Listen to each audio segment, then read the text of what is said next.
You know it's this. Take a perk and a talk of that shit. Money swallowed like sis. Did it perfect in the kid. Got a billion who sang on my head. Look up the better put on the road I just spent.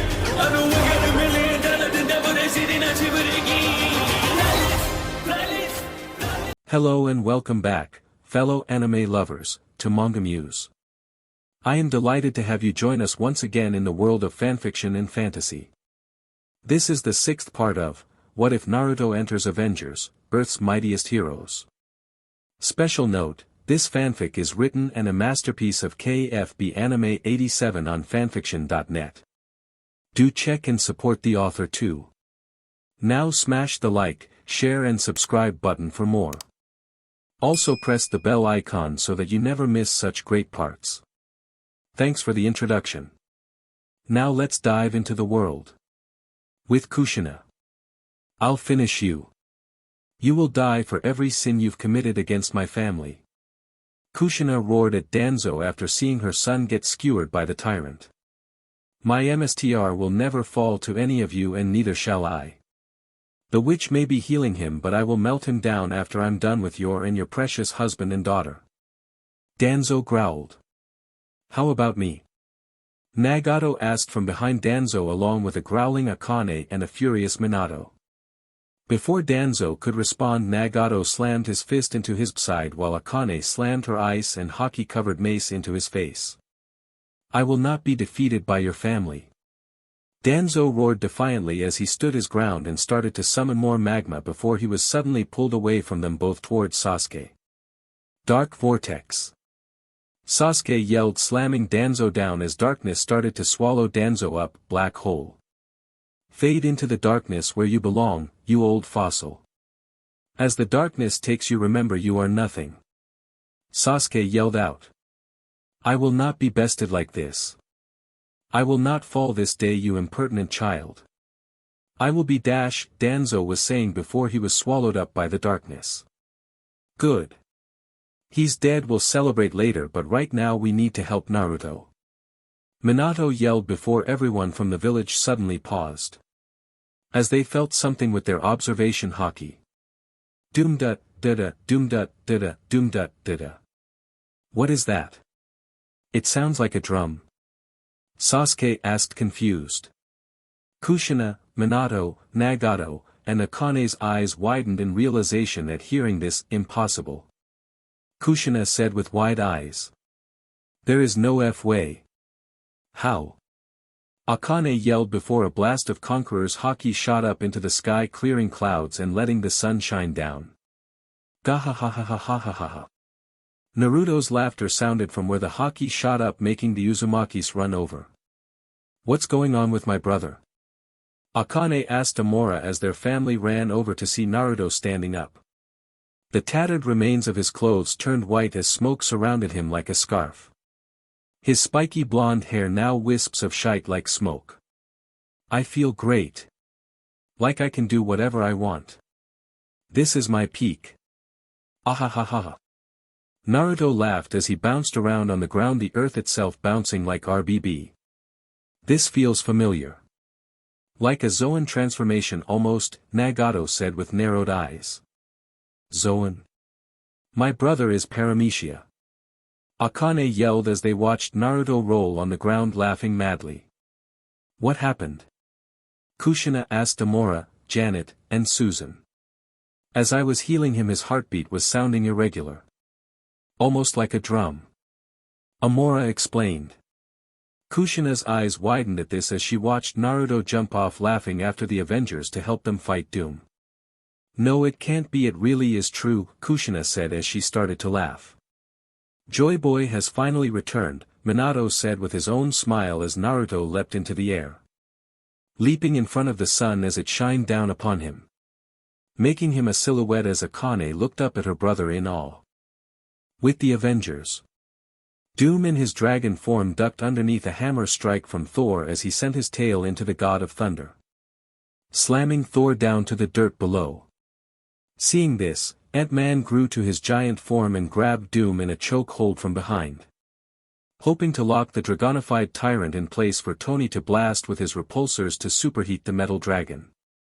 Doom however broke free of the grapple through sheer strength and sent Giant Man tumbling to the floor before grabbing the flying Iron Man with his claw and slamming him into the dirt below. Chala and Steve rushed at Doom hoping to distract the dragon so Hulk could leap at him and pummel him. However, Doom jumped away from the Hulk and flew into the sky. Enough! Doom yelled as he unleashed a wave of Conqueror's Haki, sending the Avengers into the ground.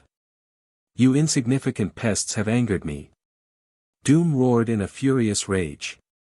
"Then we're doing our job," Hulk yelled as he struggled to get up just from pure force of will. Doom growled at this before he froze as he felt something with his observation Haki. "What? How?" he yelled as he looked around. "What's got you sweating, Doom?" Tony asked as he stood up from the dirt. "Ha ha ha ha ha ha ha ha ha." Loud laughter suddenly echoed from the sky as bursts of Conqueror's Haki shot into the clouds, dispersing them. Naruto's laughter echoed as he jumped across the sky, his arm extended, grabbing a hold of the dragonified tyrant by the neck, yanking it up so hard and fast that his head was separated from his head like something out of a Looney Tune. "What the hell?"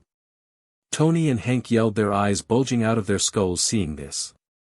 "Is that Naruto?" Steve asked, his eyes widening at this. "What manner of magic is this?" Thor questioned, wide-eyed as Chala looked on confused. "I thought he was dead," Hulk admitted, confused as all hell. Naruto laughed, pulling the notch of his belt, pushing out his chest, making Naruto's body bulk up. "Muscle! Muscle! Muscle!" Naruto yelled happily as he flexed up his newfound muscles proudly before jumping into action, throwing punch after punch into Doom's snout. He reared, each blow pushing him further and further back before spinning his arm like a mad wheel and socking Doom with a hard clean uppercut to the chin, then a powerful right hook to the face, shooting him away with his eyes following after him in sets of 4. Did he just do something cartoon related? Hank asked, wide-eyed, seeing Doom's eyes pull something out of Tom and Jerry. "I'm so confused," Tony admitted as Janet, Amora, Susan, Kushina, Minato, Akane, and Nagato arrived nearby to see what was happening. Naruto bounced after Doom. He landed on the ground, grabbing hold around the dragon Doom's midsection, and with a madman's grin he began to spin around and round. Doom could do nothing but watch on with wide bug eyes, yelling out in shock as his foe twisted him around like a mad merry-go-round. "Let him have it, BRT!" Kushina yelled with a mad smile seeing this. Naruto let out a shout, stomping down on the ground, causing his body to jiggle like jello before slamming Doom down hard into the earth, the force so strong that it shook up the ground. He smashed Doom into the ground again and again before giving out a loud war cry, throwing Doom down to the ground with such force that the very earth itself began to shake and crack, rocks and mini mountains bursting from the ground. Gahahahahahahaha. Naruto laughed madly as he slammed Doom again and again into the ground before letting him go after the 5th slam. The now white-haired RBB man let himself fall onto his back, laughing and rolling on the ground as Doom slowly struggled back up from the brutality. "What the hell is this? How are you alive?" Doom yelled as he raised from the ground a giant lump on his head. "I eats me ramen." "Ha ha ha ha ha." Naruto yelled as all the heroes and the like started to make their way to see this, as the Doom bots had been dismantled, the factory destroyed, Danzo was dead at Sasuke's hand. And so that only left Doom himself. Doom growled at this before he roared, forming a sphere of fire and electricity, firing it off in Naruto's direction. Naruto screamed in terror, causing his eyes, tongue, and teeth to shoot out from his head, flipping and jumping through the sky like a madman possessed as the blast drew ever closer towards him. Naruto shot his hands down to the ground, shooting back down to the ground like a bungee, gripping the dirt as the attack drew towards him. He grit his teeth hard, rearing back his head as he pulled, tearing out a massive square slab of earth, taking the full force of the blast. Naruto bulked his muscles up again, putting his strength against Doom's as the attack collided with slab. "Right back at ya!"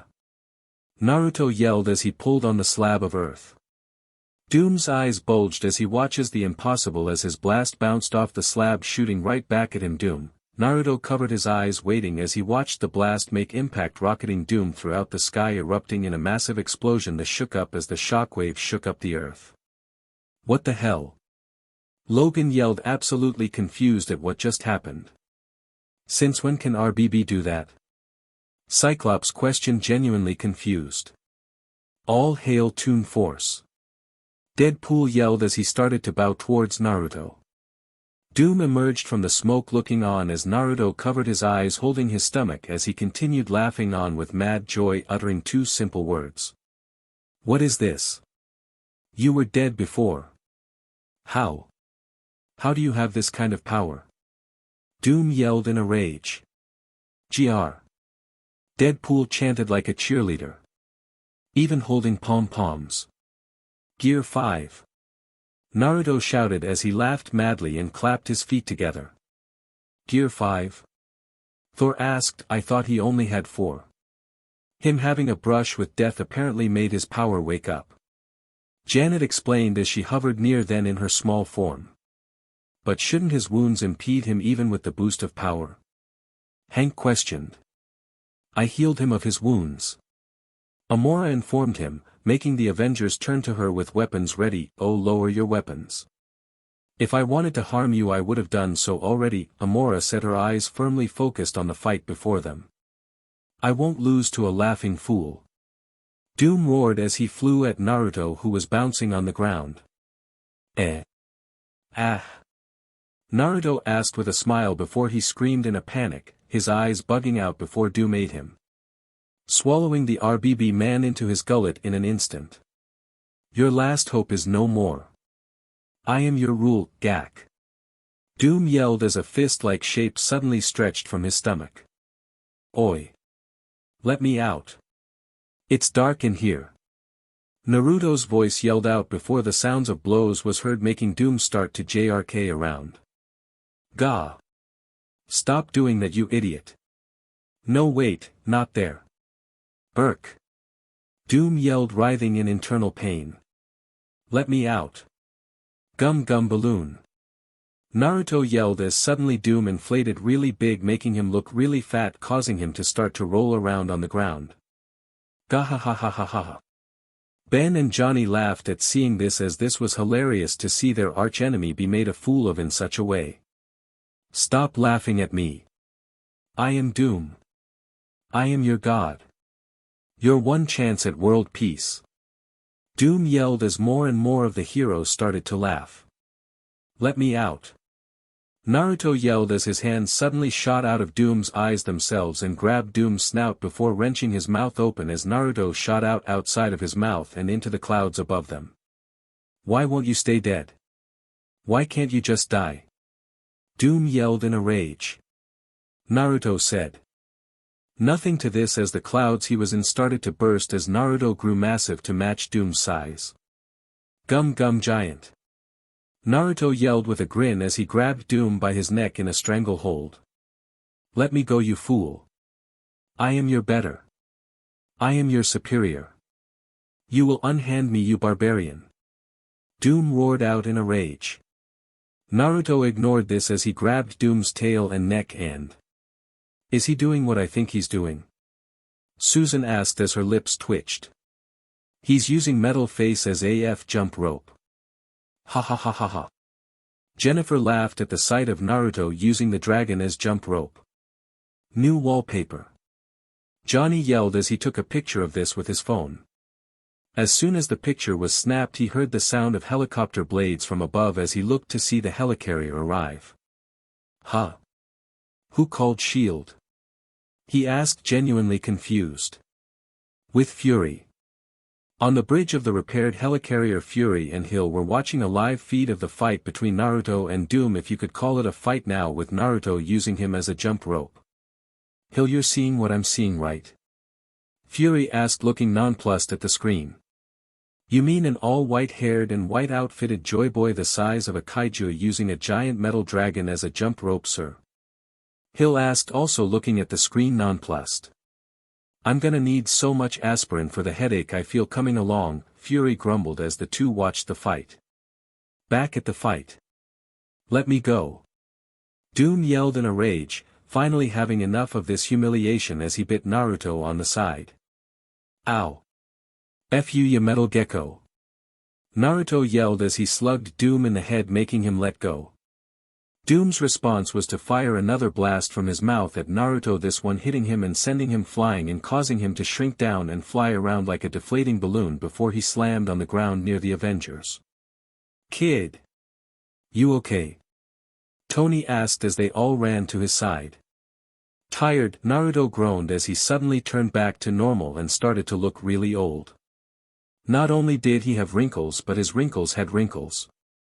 "Awakenings are never easy the first time, son," Minato said with a frown, seeing this as he had come over in a burst of speed.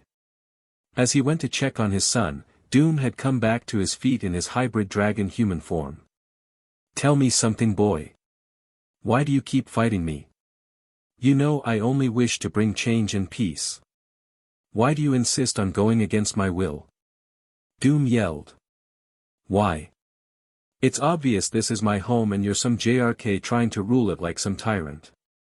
My mom is one too, but at least my mom cares about the people here."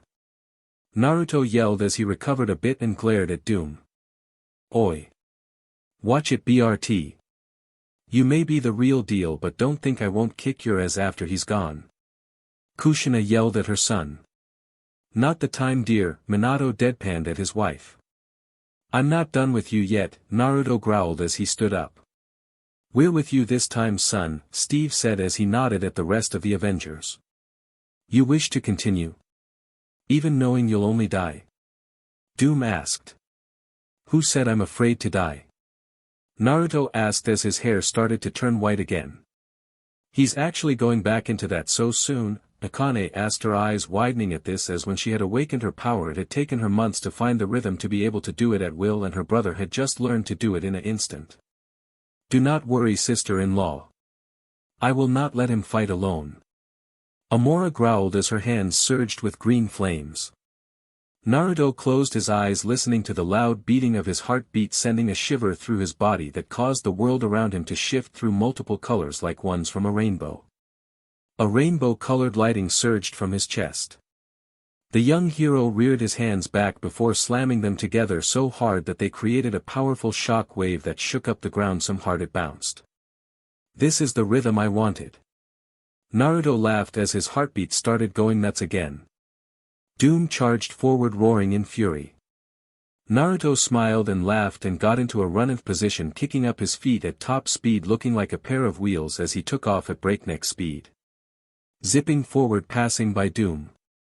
Doom growled as he chased after Naruto and held up his arm, firing off a green energy beam, hitting dead behind the head of Naruto, making his eyes, nose and tongue bulge out from the impact as Doom pushed more energy, pushing Naruto around.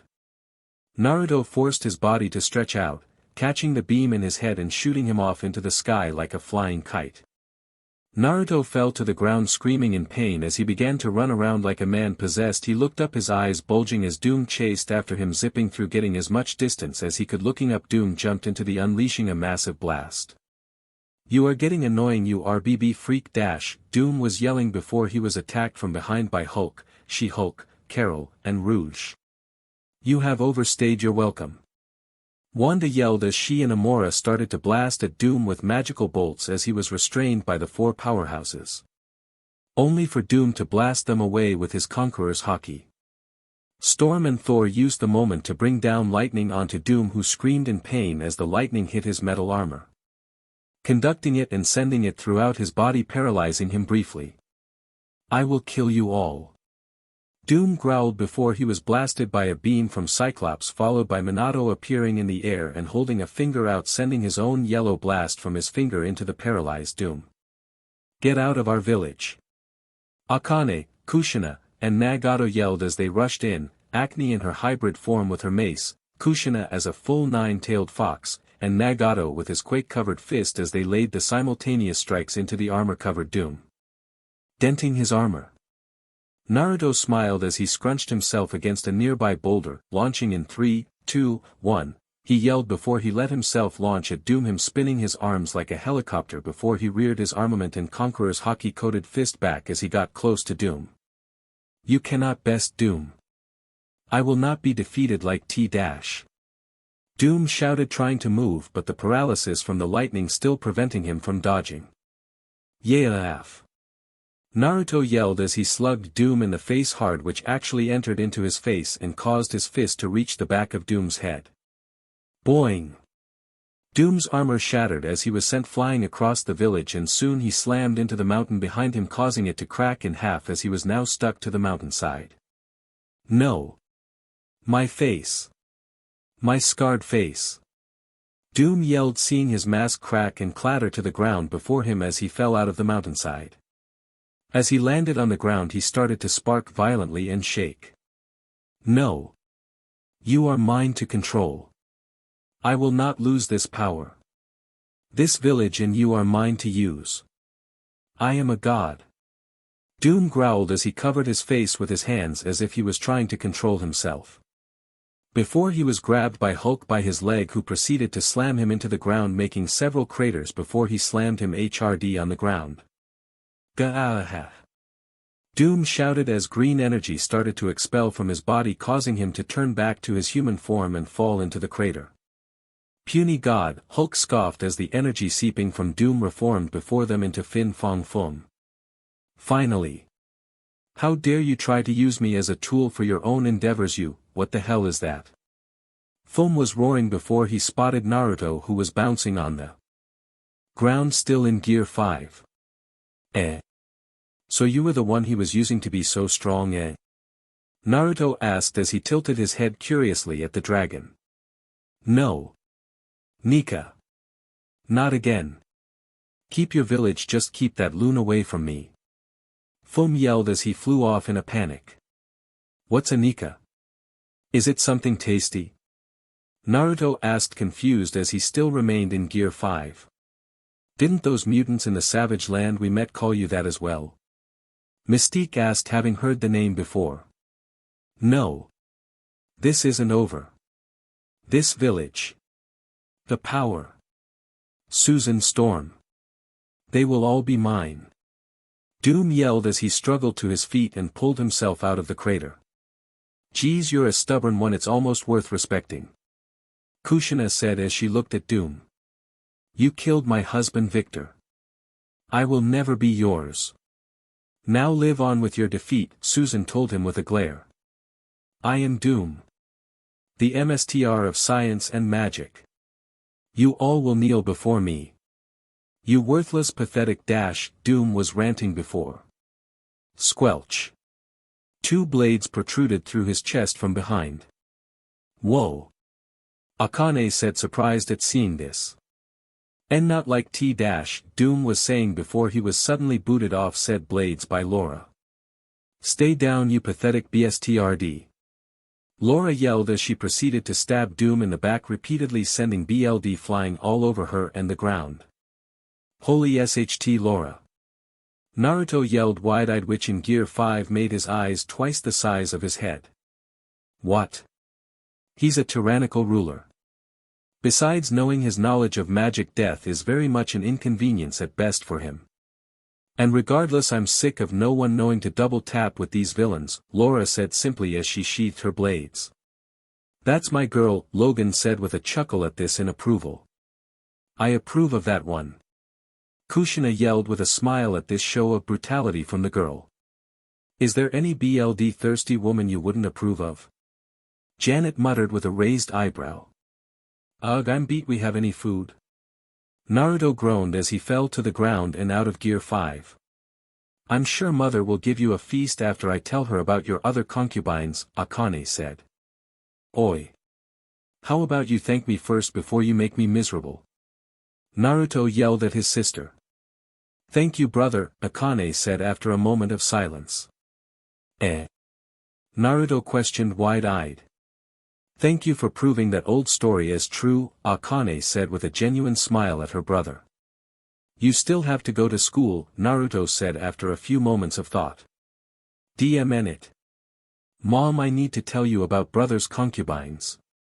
Akane yelled as she started to make her way to Kushina. Make a list for me, sweetie. For now we celebrate. Kushina yelled. What we celebrating, senior crazy bee? Deadpool asked, only to have Kushina kick him in the face and send him flying into a mountain. We're celebrating our village being liberated and the return of Joy Boy. Kushina yelled to the gathering villagers as she pointed at Naruto, who was being helped up by Susan and Janet to his feet. This got murmurs of surprise from the villagers as they looked at each other, not expecting this. Joy Boy has returned. The drums of liberation have sounded. Minato yelled with a smile. Drums of liberation, eh? Not bad, Prince. Not bad, Sasuke said with a smirk as he turned around to walk away. Oh no, you don't. You're celebrating with us too. Kushina yelled as she grabbed Sasuke by the back of his shirt. Oi! Let me go. Sasuke yelled. That's anti to you.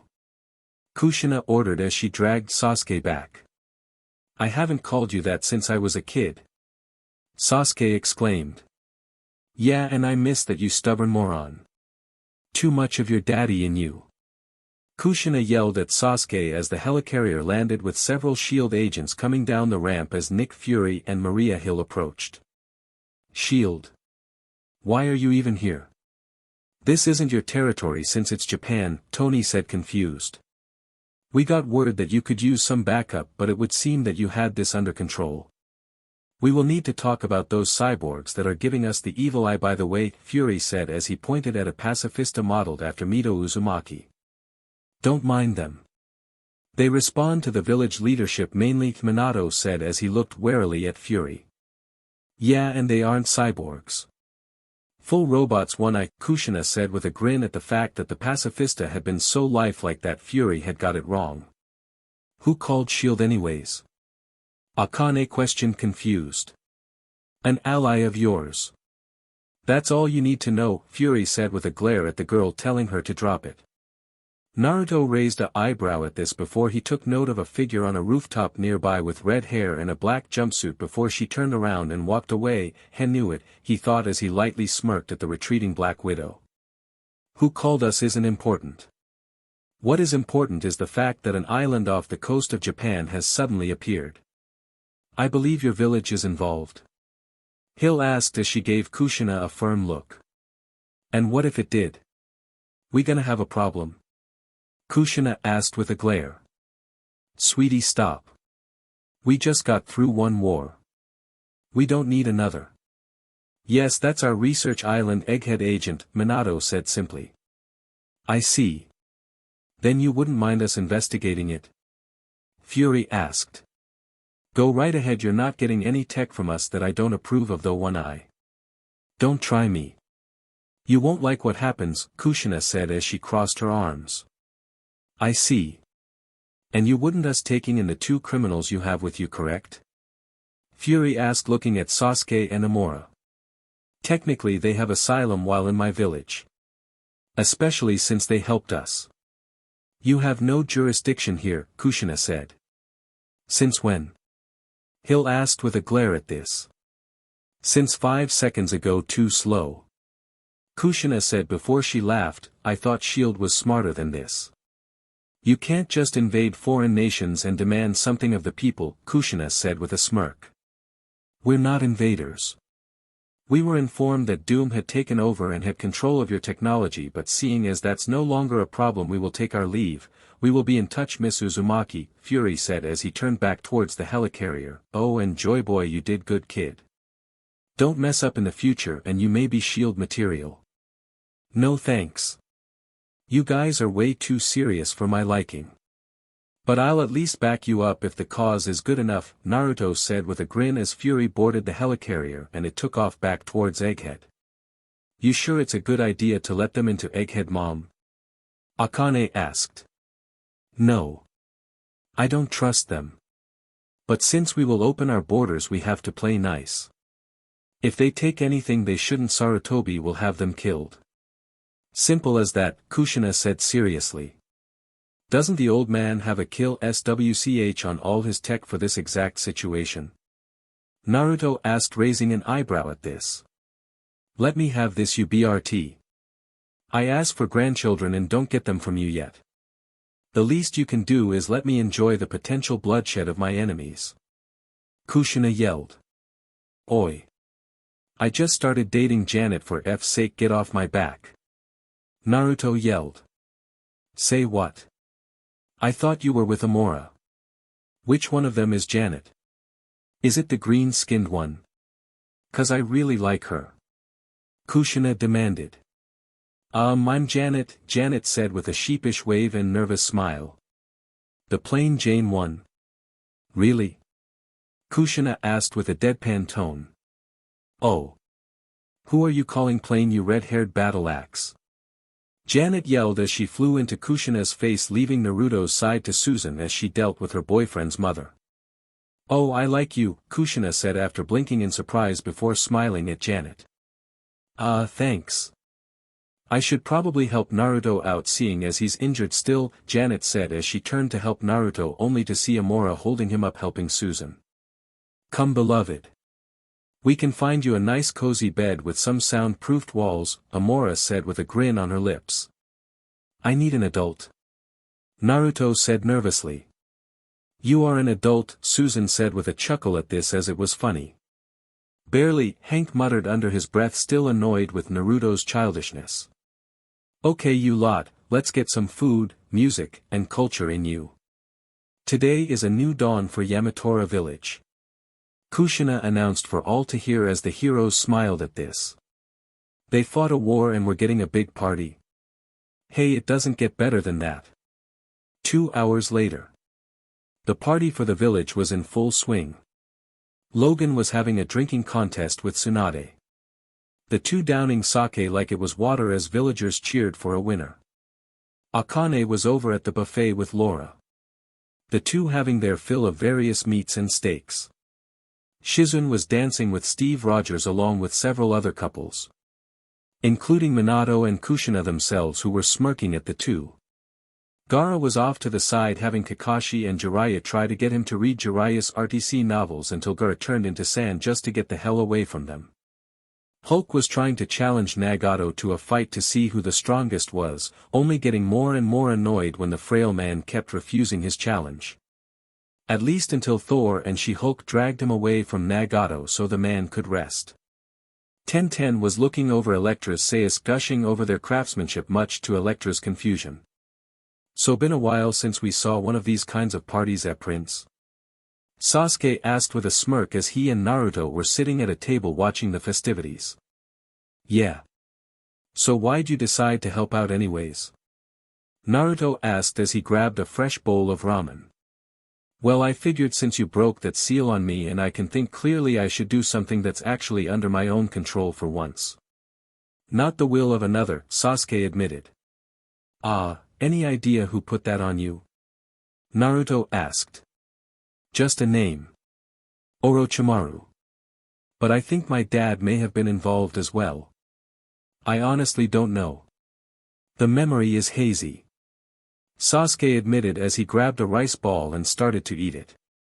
Well, if you need help hunting old snake face down, you know you can ask me any time, Naruto said. Tempting, but I'll pass for now. Sasuke said simply. Oh come on, I want to pull some Looney Tunes CRP on him and make him cry for mercy, Naruto said with a grin as he finished his ramen. Even more tempting, I'll tell you what, you're my last resort. Once we settle our rematch I'll start hunting him down and keep you informed, Sasuke said with a smirk. So I guess this means you're done with the League of Morons and I get my buddy back? Naruto asked with a grin. No. I'm still gonna be there. Just for my own reasons now. Besides, someone's gotta keep your stalker in line, Sasuke said, gesturing to Amora who was looking at Naruto with hearts in her eyes. From a table over. Naruto pouted. But if say our leader was to get done in like a certain dragon, did I may change my mind and give the whole anti-hero thing a try, Sasuke said with a smirk as he held up a fist to Naruto for a fist bump which Naruto gave him. Heh. Sounds good to me. Lord knows I know a few that can give you some pointers, Naruto admitted, pointing at Logan and Elektra as Janet strolled over to them. Sorry to interrupt, but your mom asked me to get you and your sister. Mystique found something related to that name. FUNN called you, Janet told Naruto. Thanks sweetie, Naruto said with a smile at Janet as he stood up. See you at our rematch, Sasuke, Naruto said with a smirk. You know it, you Toon Force nut bar, Sasuke responded with a smirk of his own. Village Leaders Archives. So what did you find out? Naruto asked as he, Janet, Kushina, Minato, and Akane stood around Mystique, who was sitting at a desk holding a tattered journal. With your mother's permission, I was allowed to explore several of your village books so long as I was under watch by one of your own, Mystique said, gesturing to Itachi standing guard. For the most part one didn't find much except for this book, Mystique said, holding up the tattered journal, the diary of Uzumaki Mito, the founder of your village.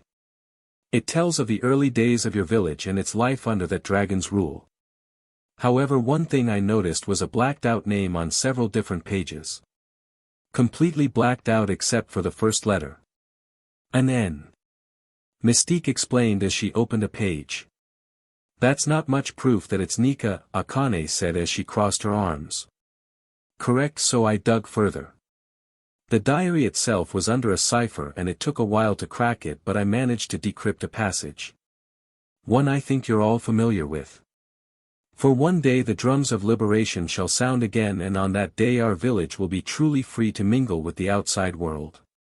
For on that day Joy Boy will return, and much like the first he will shine like the sun for all to hope and pray to, Mystique said. I recalled something about Nika when we're in the Savage Lands. Those mutants we saved claimed you were Nika and were part of a sun-worshipping tribe, right? Mystique asked Naruto. I think so, Naruto said as he nodded. Still seems a bit lackluster for proof, Kushina admitted. How about this? Mystique asked as she turned a page on the diary and showed them what looked like a sketching of what looked like a dragon flying away from a man jumping after him laughing as he held a spear. A blanked out name beginning with N followed by the title of Sun God. He who drove away the dragon.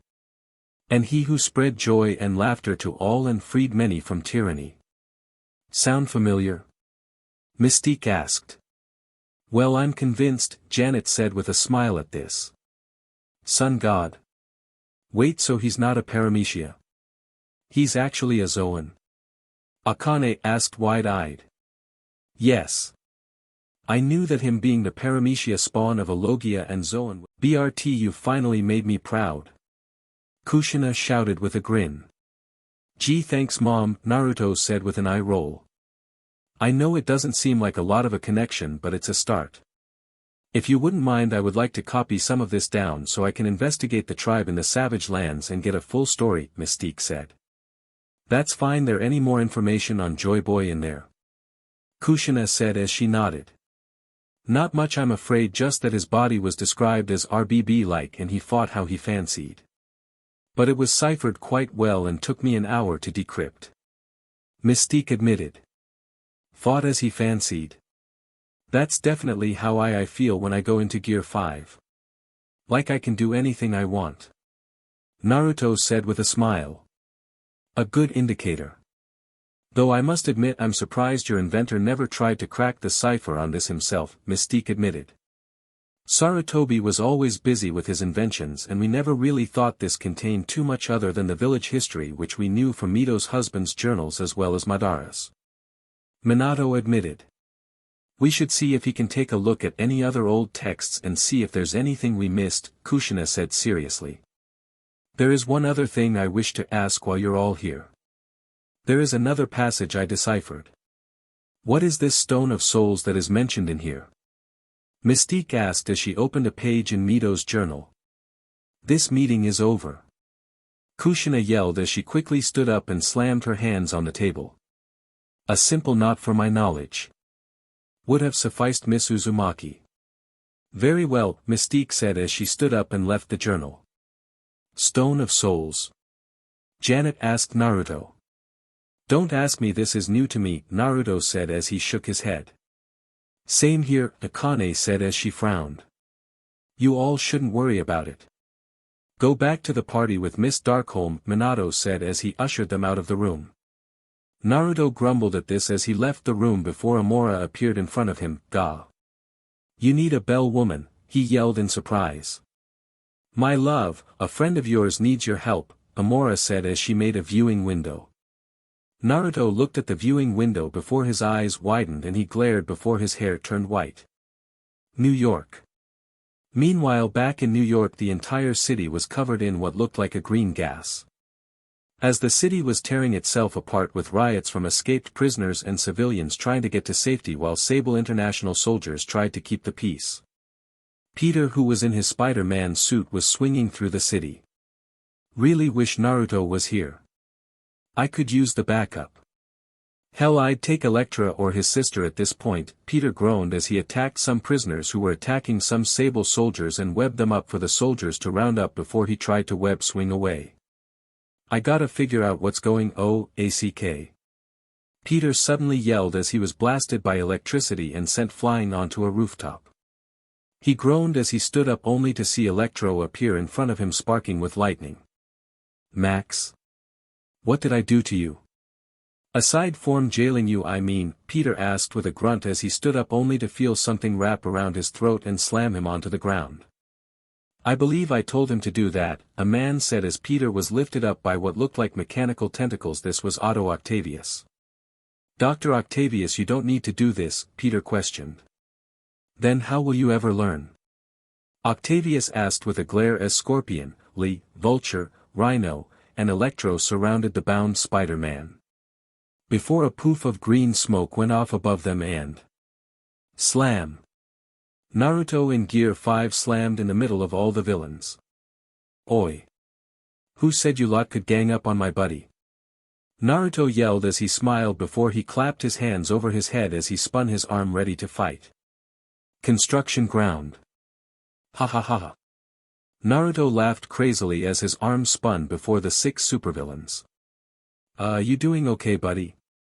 You seem different, Spider-Man said as he slowly stood up from his previous assault. Doing great, Arachnid Kid.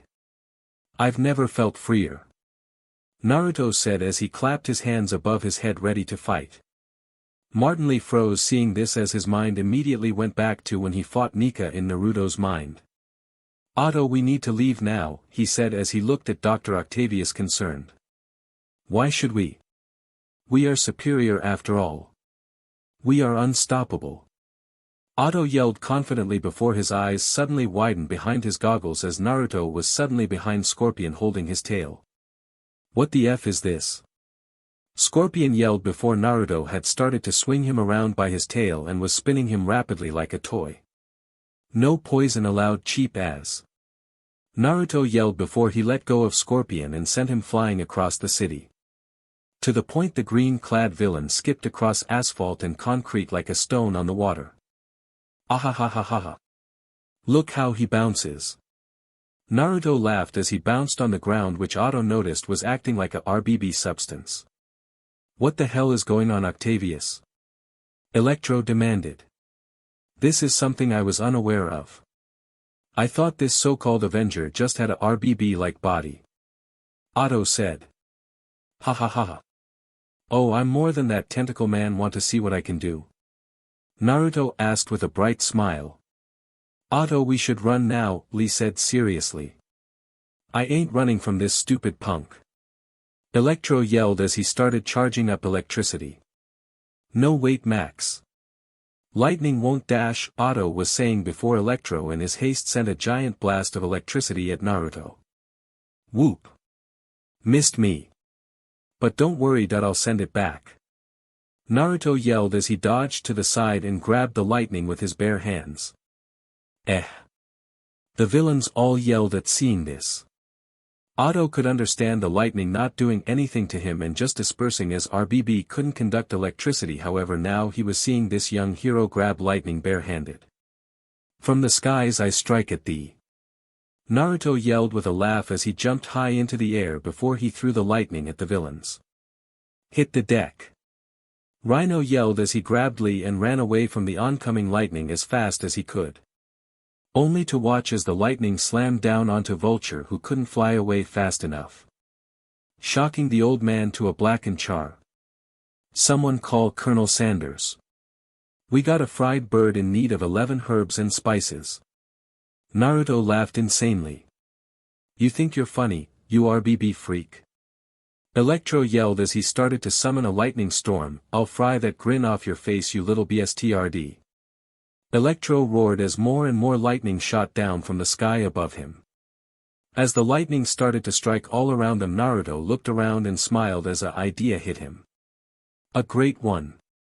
He bent down and threw himself at the lightning as it struck and started to bounce himself off the lightning like it was a springboard into the other lightning bolts and started to ricochet all over the place, bouncing from lightning bolt to lightning bolt. "Hey Stormy, ever heard of Updock?" Naruto asked before he bounced down in front of the electric villain and sent a Shoryuken-styled uppercut into Electro's chin. His arm growing bigger as he slugged him. "Gah!"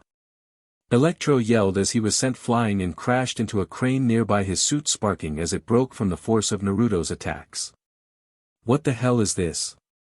Otto asked with grit teeth at watching his allies being decimated. "Something we can't beat as we are.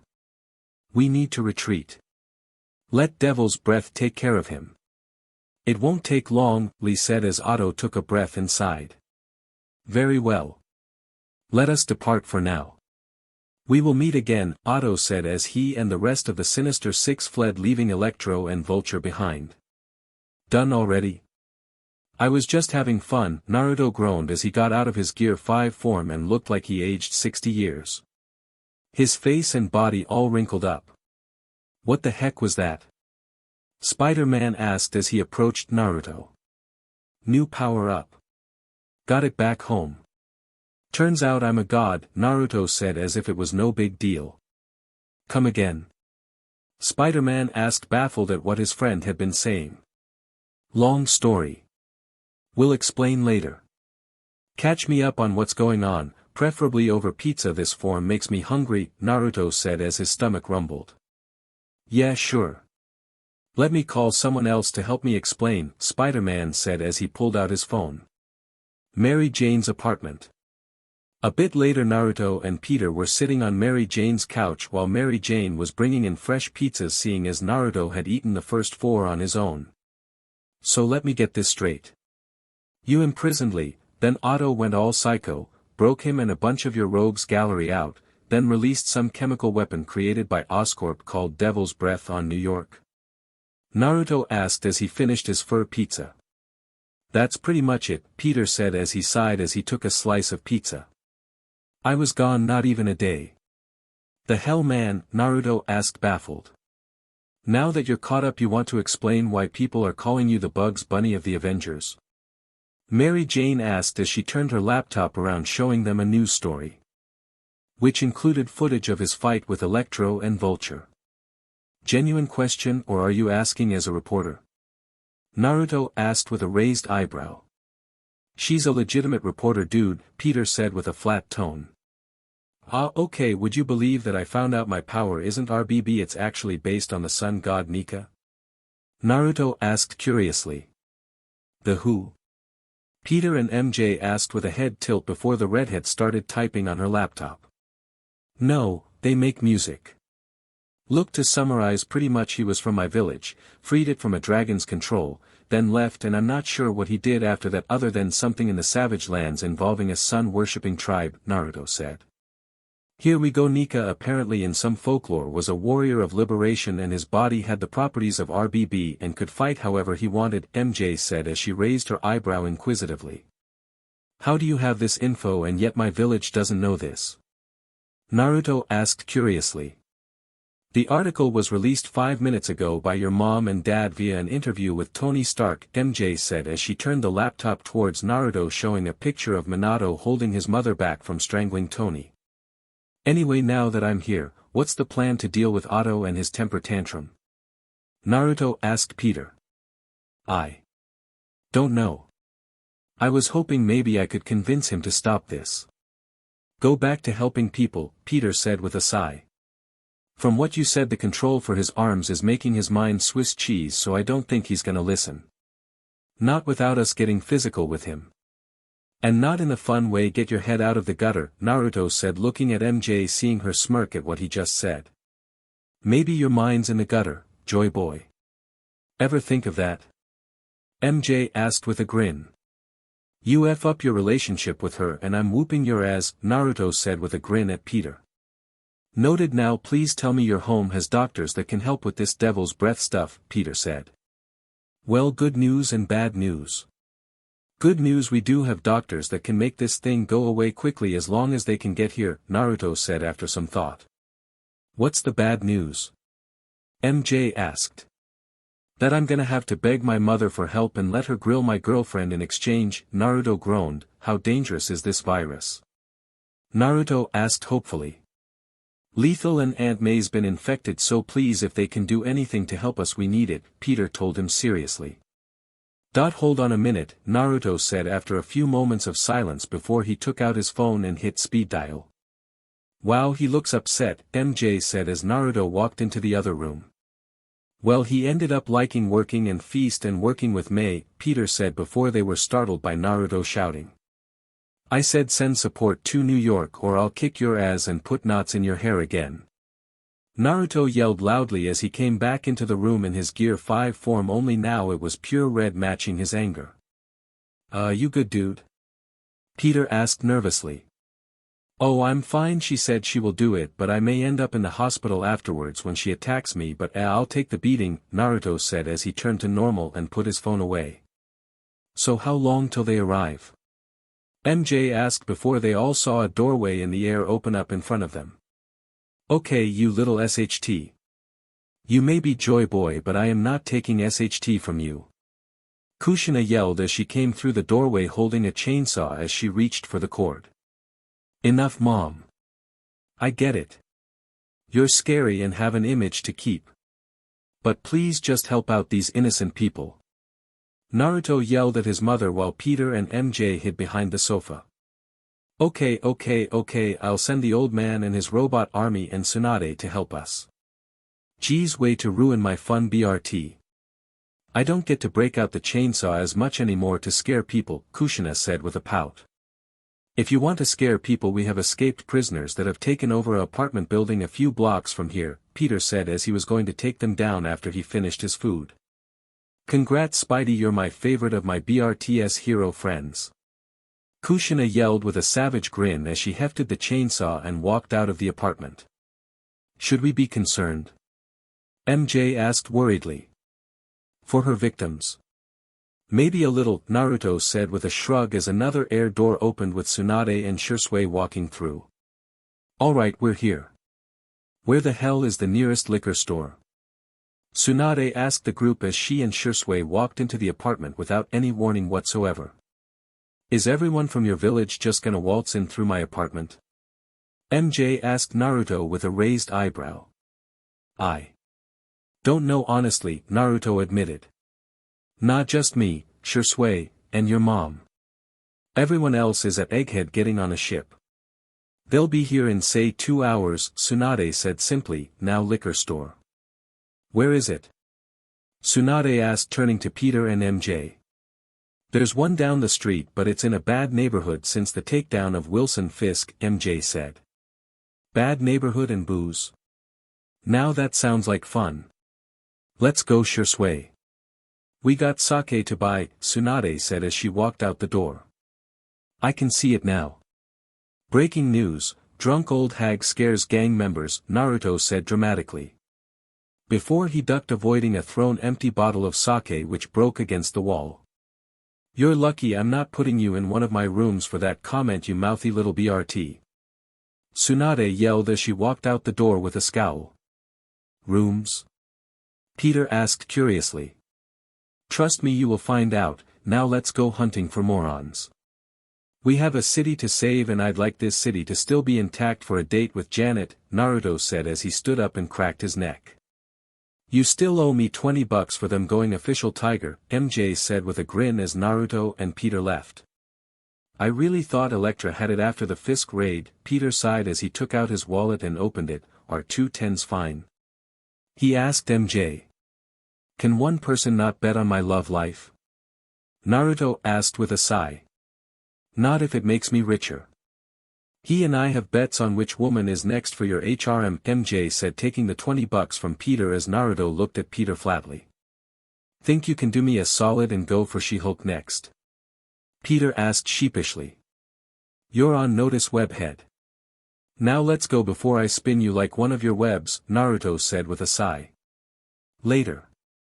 Naruto and Spider-Man were making their way across the city when they spotted what looked like a fire fight across the rooftops between the demons and what looked like armed militia. "You know these guys?"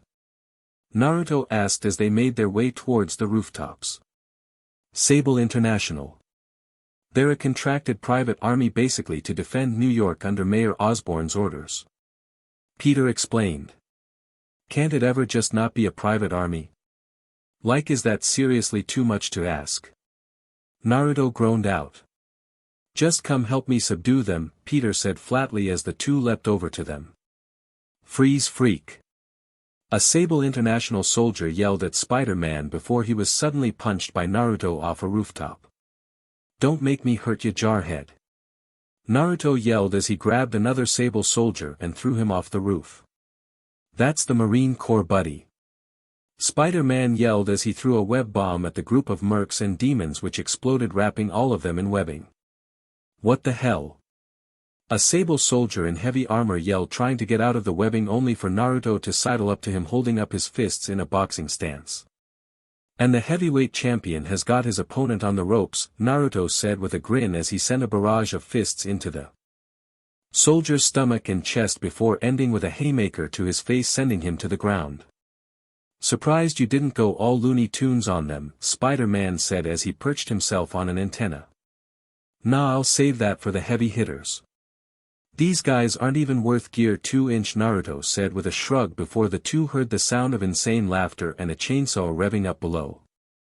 "Looks like Ka-san has them on the run," Naruto said with a flat tone as they looked down below where several prison escapees were running away from Kushina, who was in her half-kitsune form holding a chainsaw with her tails. "Get back here, you maggots. I'll make you wish you stayed in jail dropping the soap," Kushina yelled with a mad cackle. "Your mother is insane," Peter said with deadpan tone watching this. "Hey, the prisoners are turning themselves in, that's something, right? Right? Please tell me I'm right. It's the only thing keeping me sane anymore," Naruto pleaded. "Sorry, can't lie, hero, union rules," Peter said with a chuckle as he took off swinging. "Wait, we have a union? Since when?" Naruto asked as he leapt after him. Before Peter could answer, his phone went off and he tapped his ear. "What's up, Miles?" Peter asked. "Peter. I'm kinda in a bad situation. I went to get some supplies and I'm a bit trapped right now." "That rhino guy is nearby," Miles said a bit nervously. "You went into dangerous territory to steal supplies?" Peter yelled. "No. I was just getting some supplies and got chased by some thugs here." "This was not the plan," Miles said. "Get out of there," Peter yelled before the sound of an exploding wall sounded. "Finally found you." Rhino's voice was heard yelling. "Miles!" Peter yelled as he and Naruto moved quickly. "With Miles." Miles ran behind cover as the rhino ran past him and crashed into a wall. "Where are you, little rat? I'll make your death quick if you come out," Rhino said as he turned to look for Miles. "Oh man, I'm so dead," Miles thought in a panic as he hid behind an upturned car. "You know, I want to meet the idiot that takes that offer," a female voice said from a rooftop. Rhino looked up at the rooftop and growled at seeing Akane with her mace on her shoulder. "You! Joyboy's BRT sister!" Rhino yelled out. "You seem to be familiar with me. Have I threatened you before?" Akane asked as she raised an eyebrow. "You will pay for what you did to me, you BRT!" Rhino yelled. "Look, our ship just landed like 5 minutes ago and I just followed the sounds of your grunts, so look, tell me what I did to you and be specific," Akane said boredly. "You made a fool of me," Rhino yelled as he clenched his fists. "I said be specific." "I make a lot of people look like fools," Akane said flatly. "Wow," Miles said as he poked his head out of his hiding spot to see who had showed up. "There you are. I'll grind you into paste, you little rat dash," Rhino shouted at Miles before. Smash! Akane smashed onto him from above in her hybrid form, slamming her mace on the supervillain and making a massive crater below them. "Holy CRP! Miles yelled in shock seeing a teen girl his age do something like this. Oh, now I remember you. I beat the hell out of you when I came to New York. Wow, you've gotten weaker, Akane said to the downed rhino before she looked at Miles. What are you doing here? She asked as she turned back into her human form and walked out of the crater and placed her mace on her shoulder. I was chased here by some thugs and was being hunted by him. I just wanted to get supplies for the FAST shelter, Miles stuttered out a bit nervously. This girl just made AF crater with a swing of a mace. He was not gonna anger her. You risked your life for supplies for FAST? Akane asked, raising an eyebrow at this. Maybe. Miles said nervously. With no powers? Ha. I like you. You have no fear. Well, except of me. And rightfully so. Akane said with a smile. Thanks. Miles questioned. No problem. You think you can find your way out of here? I gotta go drop off this Lomax, Akane said, gesturing to Rhino. This isn't over, you dash. Rhino tried to shakily stand up before. Bonk. Before Akane smacked him on the head with her mace, breaking his horn off and knocking him out. I think I took one from him last time. I don't think I need another one.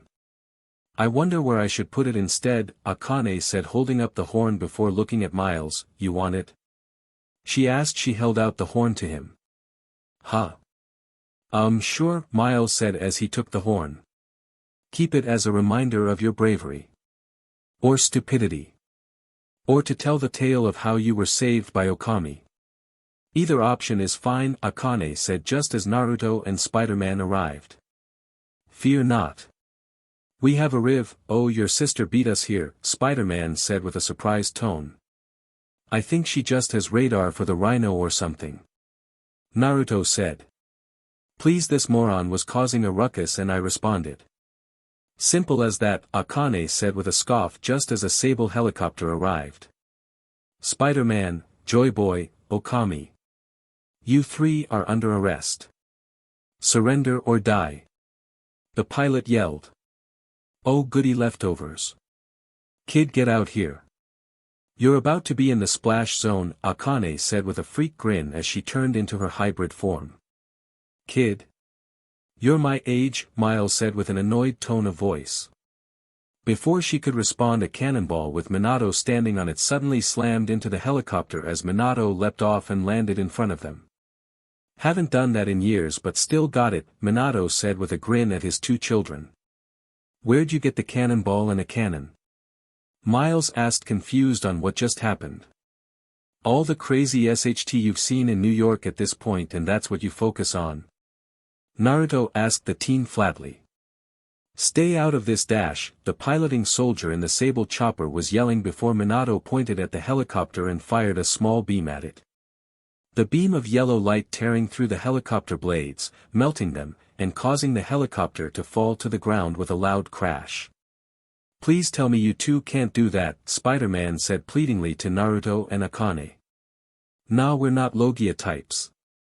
We're Zoans like Mom, Akane said as she shook her head. Logia? Miles asked, confused on the term. Logias turn their body into elements. Dad's is light, Naruto said, explaining to Spider-Man and Miles, seeing their confusion. We can discuss this with your friends another time. The Avengers and other heroes are working on crowd control in the city. Tsunade, Hiruzen, and the satellites should be assisting with making a vaccine. Akane, get the kid back to where he needs to go and get him off the street. Son, you and your friend go after the other three villains, Minato ordered. Got it, Akane said as she grabbed Miles and lifted him onto her shoulder before turning into her hybrid divine wolf form and jumping off. How do you even know about all that? Spider-Man asked, confused as he only told Naruto about the villains. Egghead and my son's enchantress girlfriend, Minato said simply. Oh, for crying out loud, we're not even official, old man. Naruto yelled as he shook his arms. You can explain it later, Minato said, after seeing some sable reinforcement trucks arriving on the scene. Freeze, freaks. A soldier yelled, aiming a gun at them. Get out of here. I have them, Minato said as he held out his hand, creating a sword made of bright yellow light. Got it, have fun, Dad, Naruto said as he used his stretching arm to grab a rooftop and swing out of the area. Good luck, Spider-Man said, swinging after Naruto, happy to have some help with this whole situation. So we took down 3. We still have Scorpion, Lee, and Octavius. Naruto said. I got a report about Scorpion in the park messing with the water supply there with his poison. Spider-Man told him just as his phone started to ring. Huh? MJ, what's going on? He asked. Listen, I found where the Devil's Breath lab is. It's in Norman's penthouse. Silver Sable's here along with a ton of guards. I need an evac as soon as possible. MJ said, whispering over the phone so she wouldn't get caught. Go save your girl, I'll take care of Scorpion, Naruto said as he nodded at Peter. Peter nodded at this as he and Naruto split up, going in different directions. Central Park. Naruto landed on a tree branch in the park using his observation hockey to try and find Scorpion. Now if I was a loser stuck in a scorpion suit, where would I hide? Naruto mused out loud as he could feel Scorpion trying to sneak up on him from behind thanks to his hockey. Naruto immediately ducked under a jab from Scorpion's tail as he jumped off the tree and landed on the ground. Who are you calling a loser, you RBB freak, ga? Scorpion was yelling as he leapt down towards him before Naruto switched to Gear 5 and slugged him in the gut, his hands now wearing boxing gloves. I must break you, Naruto said with a Russian accent before he started to wail on Scorpion, pelting his stomach and face with rapid punches. Ah! Oh God! Mercy! Uncle!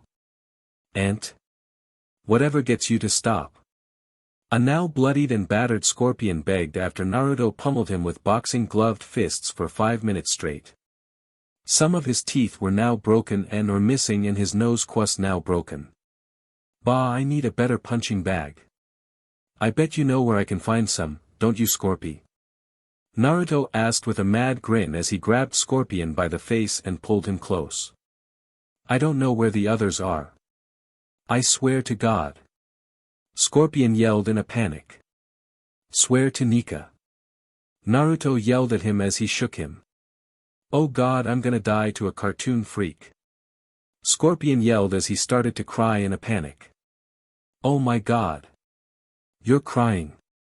Wow, that's a buzzkill. Oh well, time to drop you off with my mom so she can make you talk, Naruto said with a sigh as he turned to drag the villain off.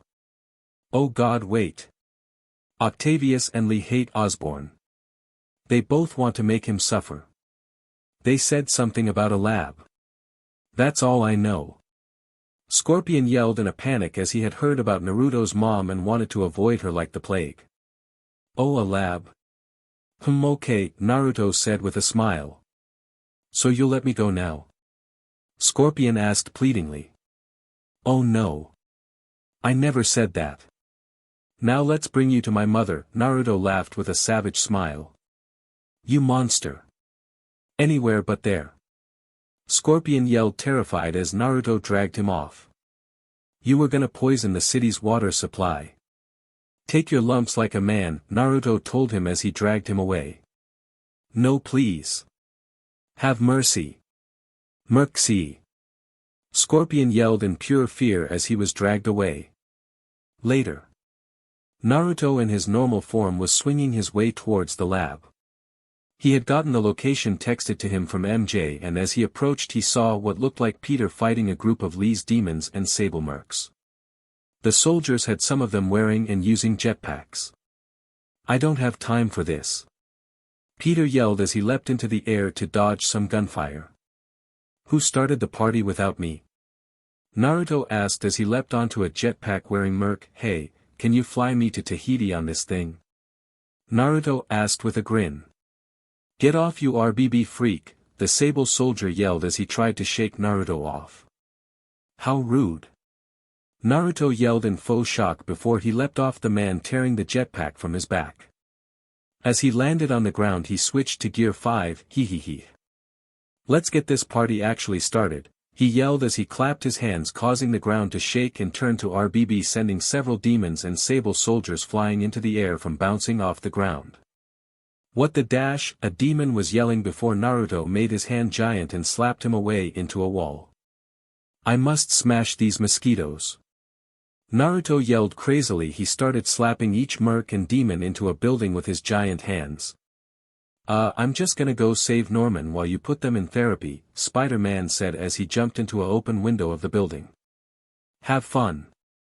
Naruto said, laughing as he continued slapping them around. As he did so, he saw Janet flying towards him in her small form. Well, you look like you're having fun, Janet said to him as she grew to normal size. Yup. You should get the party pooper to give you some growing tech. It's fun to smash things, Naruto said, laughing as he slapped a demon onto the street, making him bounce back up to be slapped away, and it's good. Naruto said, laughing as the man went flying. You're enjoying Gear 5 too much, mister, Janet said with a chuckle. Well, I could enjoy other things just as much, I suppose, Naruto said with a grin as he eyed Janet.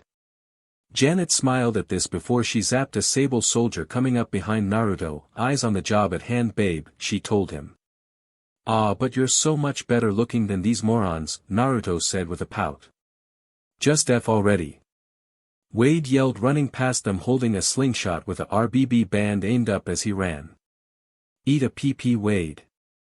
Naruto yelled before an explosion of white light suddenly appeared from the lab behind him. Ah, CRP, Naruto sighed. Go.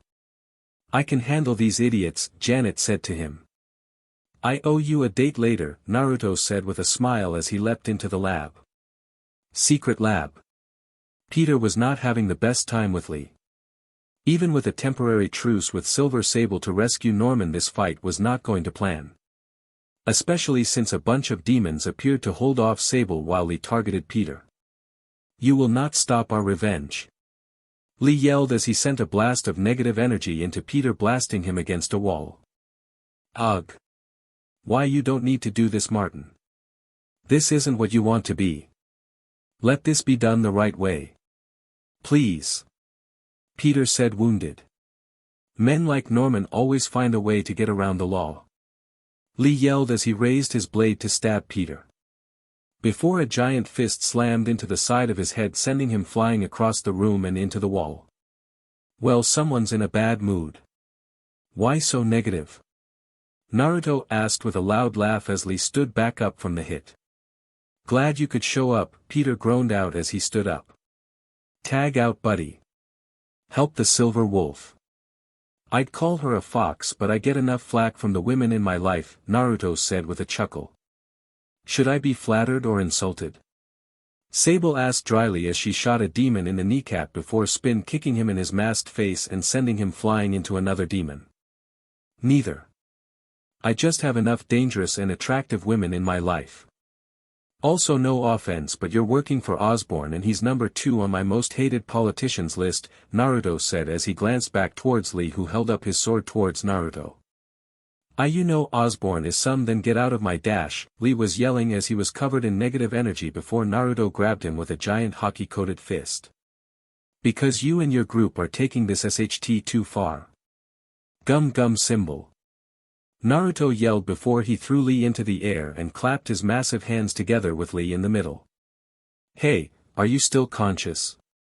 Naruto asked the now flattened Lee as he floated down towards him. This changes nothing, Lee groaned out from his flattened state on the floor. It should. You were a beacon of light in this city. You inspired so many. You inspired me with your message of helping others. And you threw it all away, Peter said as he hobbled over. With Sable to look at the downed gang leader. Yeah, until he threw a tantrum like a teenage girl, Naruto said as he laughed. You dare mock me? I will end you for such insolence. Lee yelled as he returned to a non-flattened state and stood up, his body sparking with his negative energy before Naruto slugged him in the face and then grabbed him by his leg and started to ragdoll him on the ground. I mock you 'cause it's better to laugh if off than lashing out and hurting those who had nothing to do with what happened to you. As if your actions just affected our dumbass mayor, I probably wouldn't care as much. But you infected innocents with a bioweapon. You infected your friend May Parker with a lethal virus. And you think you can justify your actions because Osborn F you over? You were an idol to people. A good person. And now you're a monster just like the one you wished to hurt, Naruto told him with a glare as he held him in the air by his leg after he stopped slamming him on the ground. 5 down. 1 to go. Naruto said as he reverted to his normal state. Just as a door burst open and Octavius came inside holding Norman with one of his tentacles. Otto! Peter yelled before he and Sable were slapped by a tentacle into a wall. I warned you all to stay out of our way. I told you all time and time again. And you didn't listen. Octavius yelled. Technically this is our first conversation. You ran off when I started beating up your buddies, Naruto said as he snuck a pill in his pocket into his mouth, which was an instant vitamin that filled his stomach for the day, made special by Sarutobi. You have no idea what he's cost me. You have no idea the horrors he has caused. And yet you claim to be a hero and let him walk free. Well, no more. Otto yelled as his tentacles started to squeeze, Norman making him yell in pain. If he's a piece of trash, trust me, I'm gonna find out now that he's on my radar.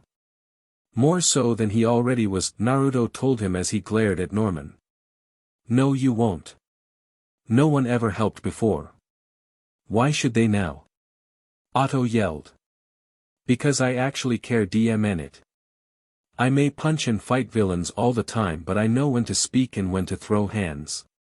Naruto yelled. Otto, his home has tech that can help you. Tech that can save everyone affected by Devil's Breath. You're a good man. Don't let yourself fall like this, Peter pleaded as he shakily stood up while Sable pointed her guns at Octavius. The time for talk is over, Otto said before sending a tentacle into the ceiling and making it collapse on top of Sable and Peter. Naruto quickly ran at Sable and Peter and pushed them out of the doorway while the ceiling collapsed as Otto went back through the door he came in from, carrying Norman away as the mayor screamed for help. You two alright? Naruto asked as he dusted himself off. Just some cuts and bruises. The spider needs a doctor, Sable said, gesturing to Spider-Man. No. No hospitals. Take me to FAST, Peter groaned out. I got him. Thankfully Bachan is there and can patch him up, Naruto said as he grabbed Peter. What are you gonna do though? Naruto asked Sable. I do not wish to fight this battle any longer. The spider has been my enemy, yet he and you saved me multiple times. And Osborn's actions have caused much chaos that it reminds me of my homeland. I cannot fight here for a cause I can no longer believe in while my home suffers, Sable said. Glad to see you're reasonable. Be sure to tell your men it was nothing personal, Naruto told her. Laughing while you humiliate them isn't personal? Sable asked with a quirked eyebrow. In my defense, I can't help but laugh when I'm like that, Naruto said with a sheepish chuckle. I see. Regardless, while I may no longer wish to fight, my soldiers may not share the same feelings. They will stay to finish their contract with Osborn. Most likely under his direct command, Sable admitted.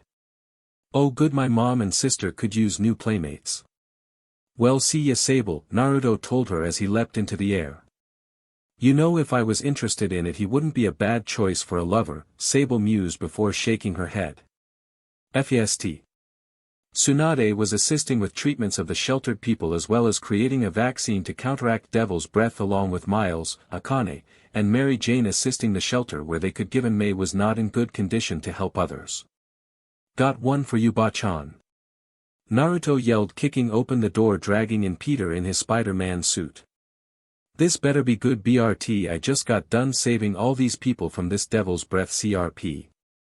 They are lucky I'm the world's best surgeon, or they'd be dead from not being able to synthesize an antidote in time, Tsunade said as she got up from her chair to see Naruto dragging in an injured Spider-Man. Geez, who kicked your ass? Tsunade asked as she inspected his wounds. Lots of lacerations. Several deep cuts that need to be stitched back up. This one's gonna be a fun one for me, Tsunade said as she set up a bed for Peter. You can save him? MJ asked as she quickly ran over. Please don't insult me. I can have him stitched back up in 20 minutes. 30 if my eyes are closed, Tsunade said as she took out a needle and some stitches and held up her palm. Room. Tsunade yelled as a dome of blue light surrounded Peter as Tsunade started to make several stitches start to thread through Peter's wounds. That power is insane, Miles said watching in awe as Tsunade mended Spider-Man back together without even touching him directly. You get used to it. She's our village's #1 doctor, Akane said. Now stop gawking and grab that box over there, Akane told him pointing to a large box filled with some pills on the floor. Miles nodded as he went to grab the box and lift it only to yelp in a small amount pain as a spider suddenly bit into his hand as soon as he grabbed the box. Miles? You okay? MJ asked hearing him yelp. Why yeah I'm fine, Miles said as he quickly moved to grab the box. 20 minutes later. Okay you're all done now you just need to rest and dash, Tsunade said as she made her room disappear before she was cut off. No. Can't rest. Need to find Otto, Spider-Man said as he tried to stand up only for Tsunade to push him back down. You are too injured to fight. Leave it to the rest of the heroes and our village kid, Tsunade said firmly. Yeah the rest of the Avengers can deal with Otto, MJ said. Let him up, Akane said seeing this. What? MJ asked shocked. He's my brother's friend, meaning he will get up and go anyway to fight unless you chain him down. And I've seen him snap chains. The second our backs are turned he will get up and go to fight on his own. But if you let him go then you can have others help him fight. Akane said simply. I'll do it but I get to go Gear 5 and make Otto rip what hair he has left out, Naruto said as he held up his hand to volunteer. If we're fighting Otto then I need an upgrade, Spider-Man said as he slowly got up from the bed. We need to head to the lab, Peter told Naruto. On the other side of the city? Are you in condition to even web swing that much? Naruto asked. You got any other ways to get there? Peter asked as he looked at Naruto. I may have one I'm gonna probably regret this. Amora. Naruto called out. Yes my love. Amora yelled as she appeared in a burst of green magic fire. Gah what the hell? MJ yelled at this as she wasn't expecting someone to magically appear. Amora I need a favor. I need you to teleport me and Spider-Man here to a lab and then teleport us back to wherever Otto has Norman, Naruto said as he looked. At Amora. Of course. I live to serve my beloved. Amora said as she bowed her head to Naruto. Yeah I'm gonna need some context here, MJ said to Akane. Asgardian stalker obsessed with my brother.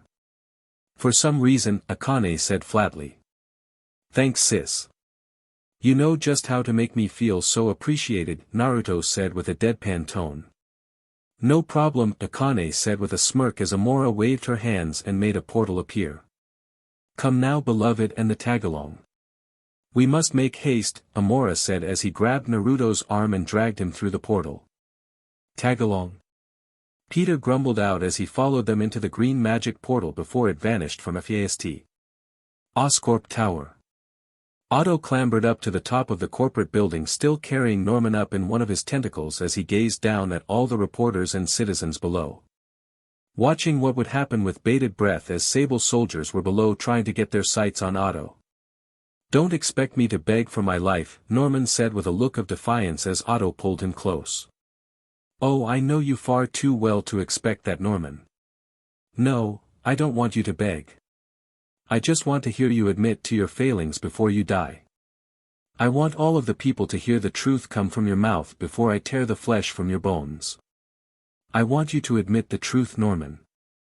Otto told him with a glare. The truth? The truth? Okay the truth is, you were only ever worth a DMN when you worked for me. The truth is, you could never accept that I'm better than you. You're a failure, Otto. And you always will be. Norman yelled out with a glare at Otto. Otto's eyes narrowed at this before he dropped Norman from the building in a furious rage. Norman screamed as he fell towards the city streets. As he fell, a RBB fist came at Otto, which was caught by one of his robot arms. So tentacles, huh? Quick question, is this anti-FTSH? Naruto asked as Otto pulled him up into the air so he could see him. For a hero, you're not very good at your so-called job, Otto said. Oh, I'm not the one saving Norman. I'm the distraction, Naruto said with a grin as his hair started to turn white. Distract Otto was saying before a blast of webbing suddenly hit one of his robot arms as Peter leapt up onto the roof in a new, black metal suit with a glowing yellow spider symbol. Osborn's alive, so figured I'd swing into the party, Peter said. Good. We were just about to play some Twister, Naruto said with a laugh as he started to spin his arm around. Ready to throw down. Why must you both interfere? Why must you get in the way of true justice? Why? Otto yelled out as the webbing on his robot arm was torn apart. You're not well, Otto. You're a good man. Don't let this be your legacy, Peter pleaded. Yeah, so don't make me force feed you some old school medicine, Naruto said as he threw some shadow punches. You two are fighting the wrong man. But have it your way, Otto said with a glare as he sent his arms at Naruto, who leapt over them. Hey, I am not a schoolgirl, DMN it. Naruto yelled as he jumped over the arms now fully in Gear 5. You know the plan, right? Peter asked as he swung away from Otto's arms. Yup, you web him up and I knock him down. Naruto said with a grin as Peter started to swing and web up Otto by using his web gadgets. Due to an upgrade he made on this suit, his gadgets could replenish quicker, so he was essentially using twice the web he normally did to web Otto and his arms. As soon as Otto was webbed up, Naruto rushed in and started to punch Otto with lefts and rights to the gut. Using his stomach like a speed bag as a flurry of fists went flying before Naruto sent an extremely hard hockey-coated punch into his gut. Otto's eyes bugged out of his head, smashing his goggles at this. What the hell? Peter yelled, seeing that. Oh yeah, forgot to mention to you that's a thing I can do, Naruto said with a laugh. So what you interact with goes all Looney Tunes too? Peter questioned. Yup. It's fun on the bun. Naruto laughed before being hit by a sweeping strike from one of Otto's arms, sending him flying. I will end you both. Otto yelled angrily. Stop this, Otto. We know your weaknesses. Just give up. Peter yelled. I have no weaknesses. Otto yelled as he sent one of his arms at Peter, which slammed into his masked face, making Peter crash to the rooftop beneath them. Not so fast, calamari man. Naruto yelled as he ran on the air at Otto, his legs spinning in the air like in a cartoon as he ran. What the dash, Otto was saying before Naruto was in front of him in an instant. Meep meep. Naruto said before he poked Otto in the eyes with his fingers. Gah. Enough. Otto yelled as he sent two arms at Naruto to wrap around him and restrain him. Not this time. Naruto yelled as he caught the arms in his arms before he smiled brightly at Otto's face before he pulled on the arms and started to swing Otto around and slam him on the rooftop repeatedly. No. I need this. Otto yelled before he landed back first next to Spiderman, whose mask was damaged, revealing part of his face which he turned to hide from Otto. This is not over. You need to do better than rely on your RBB friend to beat me. Parker, Otto said, making Peter stiffen up. You knew? Peter asked as his eyes widened as he looked at Otto as he stood up. Oh, you are in trouble now, Naruto said with a glare at this. I tried to warn you, Peter. But you didn't listen. And then you brought him along to ruin all my plans further, Otto said, gesturing to Naruto as he stood back up. You knew. Peter yelled out, getting angrier at the realization his mentor, his friend, knew who he was and still tried to kill him and endangered his family. I can't let you both win. I won't. Otto told them as his robot arms attacked them. You don't have a choice in the matter. Norman is safe, and if by some miracle you won here, the Avengers, the X-Men, the Fantastic Four, S.H.I.E.L.D., and people from my village would be on you faster than you could react, Naruto said as he jumped around the arms, avoiding them. No. It means too much to me. Otto yelled. Not as much as it means to us. Peter yelled as he leapt at his mentor in a rage. Enough. Naruto yelled as he unleashed some conqueror's haki, making the sky above them split and making the weather change from the storm that had been going on to a star-filled lit sky with a bright shining moon. How? How do you have this much power? How can you do these things and yet let men like Norman rule over others and ruin their lives? Otto yelled before he was punched in the face by Peter, making him skid back. I'm just me, Naruto said with a smile before he shot at Otto and wrapped himself around him and his robot arms effectively binding him. Let him have it, buddy, he yelled at Spider-Man. Peter rushed in seeing this and started to punch and kick at Otto. Tears of fury in each of his eyes as he assaulted the man he called his mentor.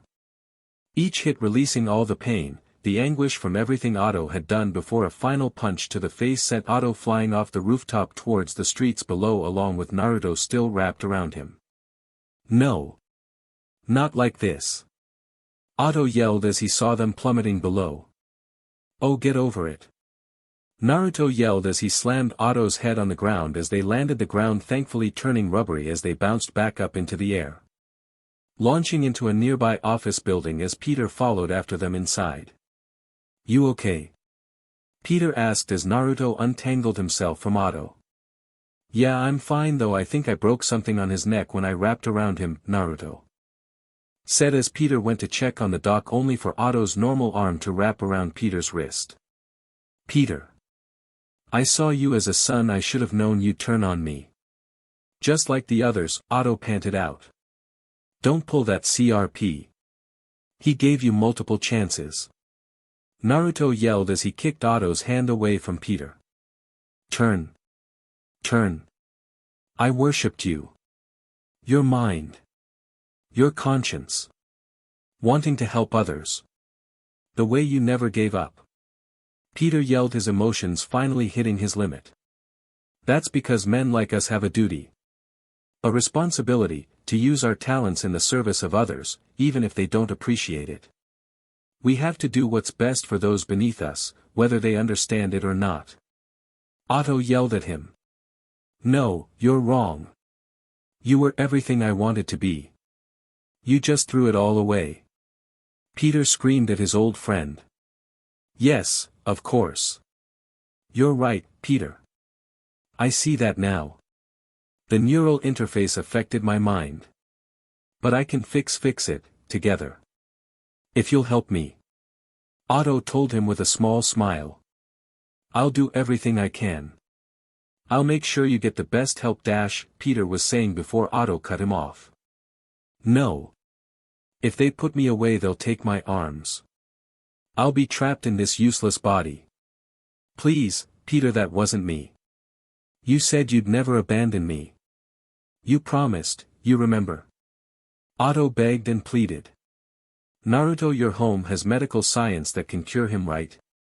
Peter asked as he looked at Naruto. Ugh, this one is gonna cost me, Naruto said as he sighed before nodding. Thank you, Peter. And, of course, you'll rest easy knowing your secret is safe with me. Otto said with a sinister grin. Okay, no, not happening now. He's playing you, Peter. Naruto yelled as he saw what Otto was trying to do. What should I do then? Peter asked him as he felt like he was at a crossroads here where every decision is bad. I say put him in jail, but get him help with his mental state, maybe make him not as nuts, Naruto said with a sigh as he knew the neural interface was a big contributor to why Otto was so crazy and evil. Let him decide then, Joy Boy. Let him make the right decision. Otto yelled before Naruto slugged him with a stretched fist to silence the raving mad doctor. Sorry, I think he needs the rest. Besides, since he knows your identity, he's a threat to you now. Until he is cured at least.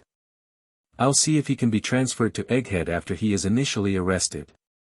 Mom's gonna have a field day with that though. Naruto said with a sigh. Thanks, Peter said as he nodded at Naruto. No problem.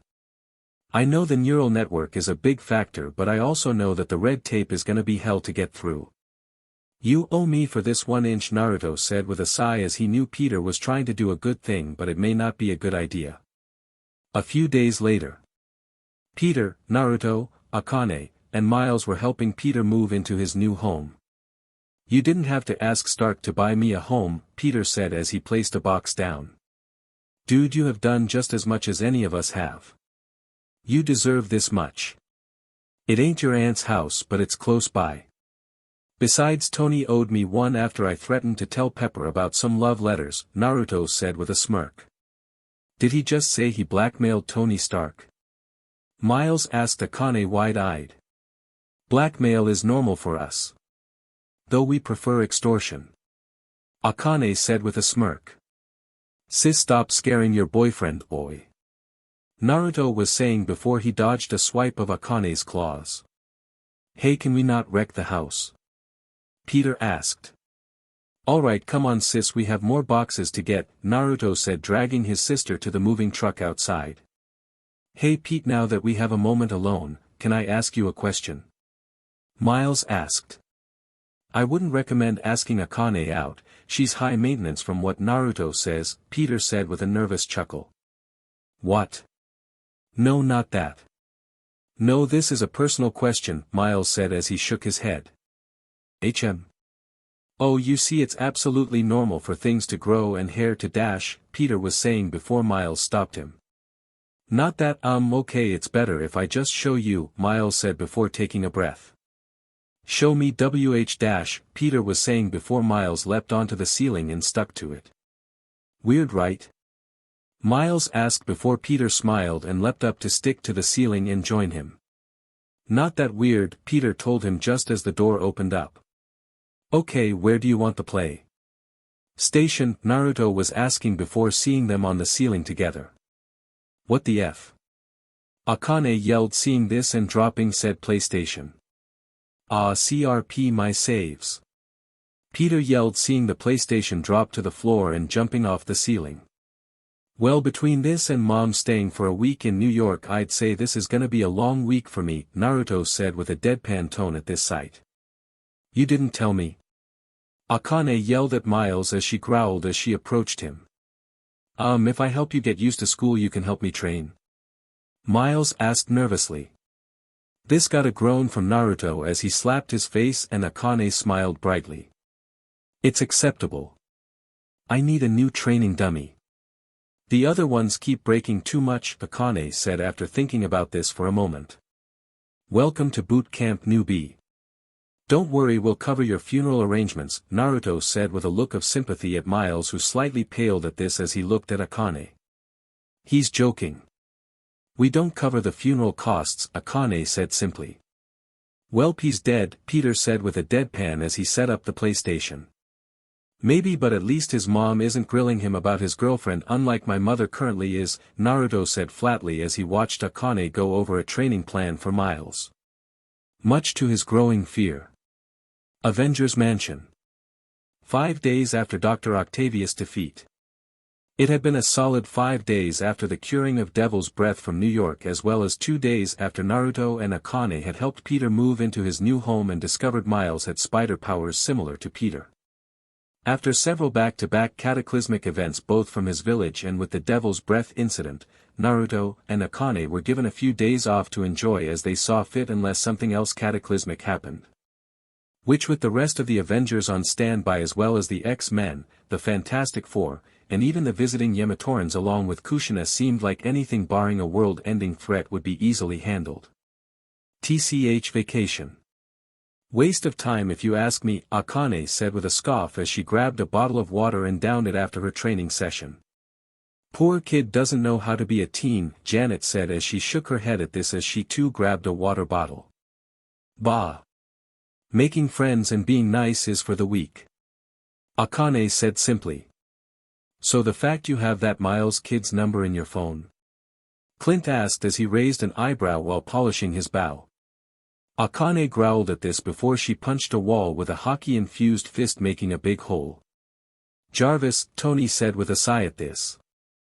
Already calling the repairman, Jarvis said. Good, now will you stop being at Sundara and let us work?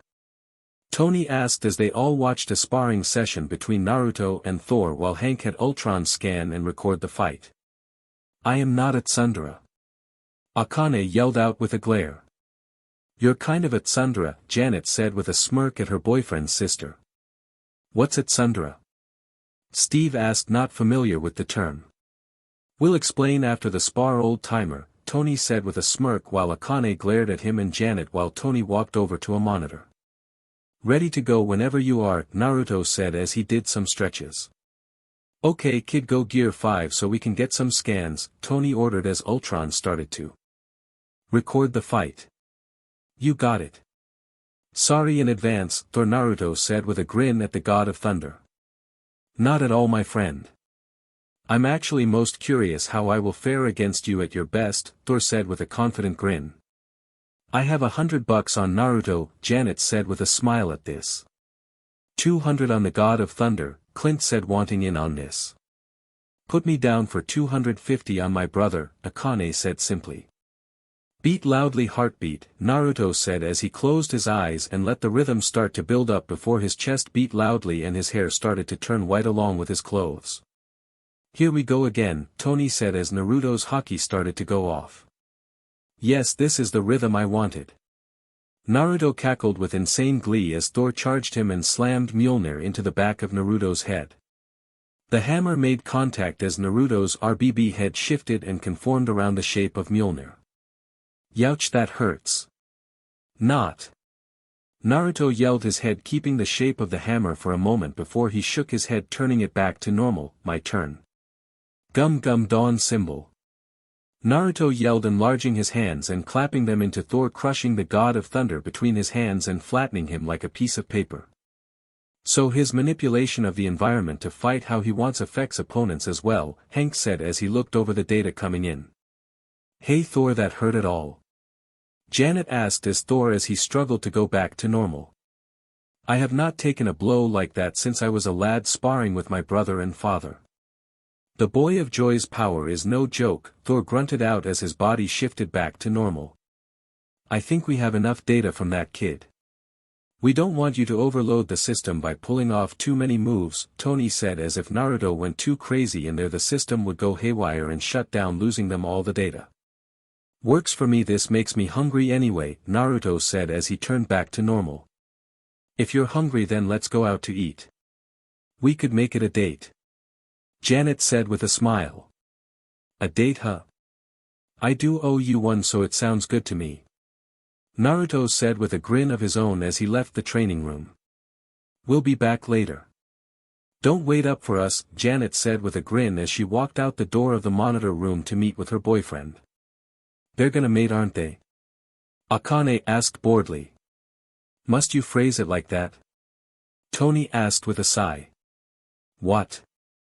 I would use vulgar language, but then the old man here would complain, Akane said, pointing at Steve. Before you start a fight again, Miss Akane, you have a visitor outside the mansion, a Mr. Morales, Jarvis said. Ah, perfect. Tell him I'll be right there so we can start his training, Akane said. Be gentle, you don't want to scare him off, kid, hey. Tony was saying before he ducked under a mace swing from Akane. As Akane left, the team didn't notice Hank scowling as Janet left with Naruto.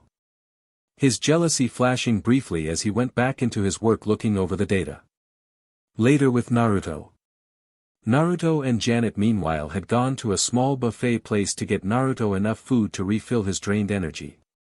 You're lucky they didn't ban you, cause you being a favorite customer gets them attention, Janet said with a sigh as Naruto was cleaning his teeth with a toothpick. Hey, you took advantage too, missed 3 slices of cheesecake and 3 peanut butter brownies, Naruto pointed out with a grin. That's different. I only took extra desserts, I didn't eat all the fried chicken, Janet SSID with a blush at being called out. In my defense, the crowd was cheering me on. Naruto said with a laugh as the crowd around them chanted his hero name to eat it all. Hell, even the owner got in on it. Well, you two look like you're having fun, a voice said as the two turned to see Kushina walking towards them with Minato behind her holding various shopping bags. Hey Kaa-san, enjoying the shopping I see, Naruto said with a chuckle. Gotta admit the Big Apple has a great selection of clothing, Kushina admitted, as Yamatora, being self-sustaining, didn't really interact with the outside world too much, so their clothing was more simplistic compared to American. How is the restoration of the city going? Janet asked Minato. It's going at a decent pace thanks to Sarutobi, Minato admitted. It would be going better if that Osborn would let us work and stop poking his nose into every plan we come up with to help repair. Especially since the president gave us permission to help out along with S.H.I.E.L.D. backing us up, Kushina said with a scowl. Ah, bureaucracy. This is why I don't want to be village leader, Naruto said with a sigh. Yeah, laugh it up BRT. Kushina grumbled. Thankfully Osborn seems to be busy with his own issues considering Devil's Breath was his making, Minato informed them. Moron was lucky Tsunade and the old man together were able to make a cure, otherwise he'd be even more Naruto said with a scoff. He seemed pretty happy when he found out that it was easy for us to cure it though. Was asking us if we could help him with a personal project of his, Minato said as he recalled him requesting that after scrutinizing some of his plans. Any idea what? Janet asked with a quirked eyebrow. Something to do with his son or something, Kushina said with a shrug. Harry Osborn? Naruto asked, surprised as Peter and MJ had mentioned him before. Yeah, that's the one. He was pretty vague though, so until he gives us more info we said we'd think on it, Kushina said as she nodded at this. I'll talk with Peter and MJ later and see if they know anything. Sidebar: how's your stay at the X mansion going? Any of the students giving you trouble? Naruto asked as since the mass of Yamatora was in the city with Kushina and Minato they had trouble finding a place to stay and Xavier offered them some extra rooms not being used. Not really though, that Laura girl keeps challenging me to fights and keeps coming back for more and more. Please tell me you plan to marry her. Kushina asked with a grin. If I get to know her more then maybe. For now though the only one I'm with is Janet, Naruto said pointing to his girlfriend. Oh come on. Her, Rogue, Mystique, Wanda, and Aurora would be perfect for you, Kushina said. I'm right here, Janet said with an annoyed look on her face. Oh, you already have my approval for standing up to me. But it's my duty as a mother to meddle in my son's live life DMN, Kushina said with a scoff at the Wasp. Why can't you meddle in Akane's love life instead? Naruto groaned out. Because she has no love life, Kushina said simply as her daughter was intense. Way too much for a normal relationship. Not yet she doesn't, Naruto grumbled under his breath. Anyways, we'll let you two get back to your date. Stop by the mansion at some point though, as I'd like to see if you can beat your old man in a spar with that new power, Minato said with a smile at his son. You got it Dad, Naruto said with a grin. Ooh look, Minato leather jackets. Kushina yelled, dragging her husband away. That poor man, Naruto said flatly. So you don't want to go shopping with me? Janet asked with a pout. If that is what you want then of course I'll go shopping with you, Naruto said as he smiled while internally screaming in horror. Ooh perfect, I see a nice boutique over there, let's go. Janet said as she dragged her boyfriend along. I pray Miles is having better luck with my sister, Naruto thought to himself. With Miles. Meanwhile with Miles, he was on an abandoned rooftop with Akane having a one-on-one spar and... Hold still newbie. Akane yelled as she slammed her mace down at Miles. Trying to smash him to bits as Miles dodged. I don't want to die. Miles yelled as he rolled away. Oh please. I know you have higher durability like the other spider. So take the hit and see how tough you are. Akane yelled as she swung her mace again, which Miles ducked under. No way.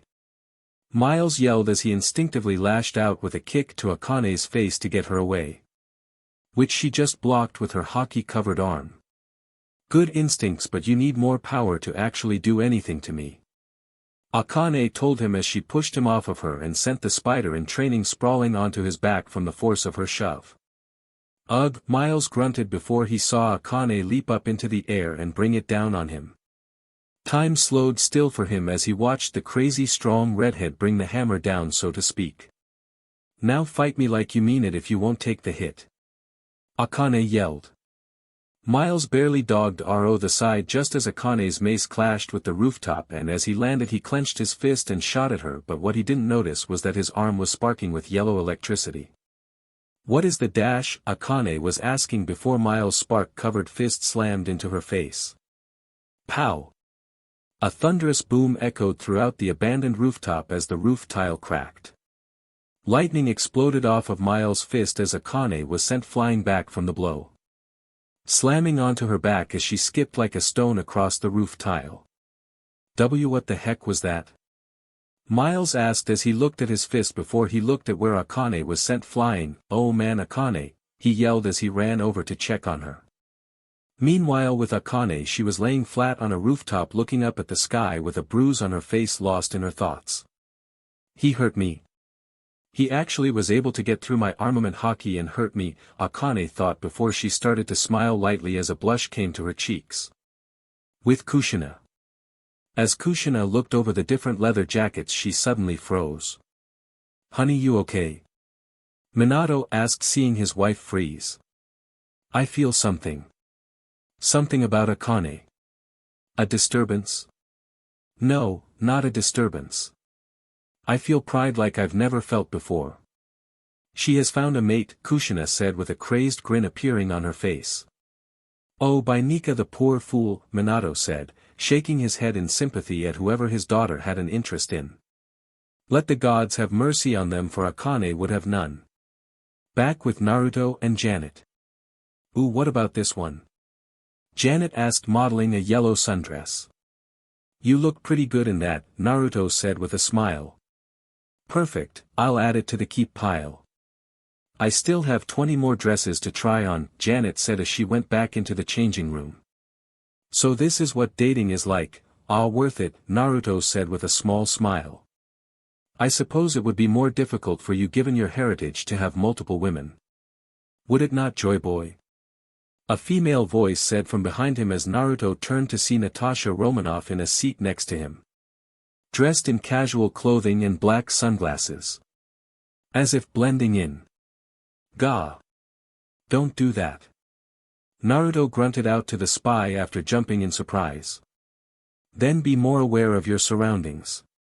You never know who could end your life, Natasha said simply as she held out a small knife towards him. Did Hydra ask you to off me? Or Fury? Naruto asked with a quirked eyebrow. Natasha's eyes slightly widened at this before she narrowed her eyes at this. I already know you're a double agent. And I know you helped us out by calling shield on Doom in my village.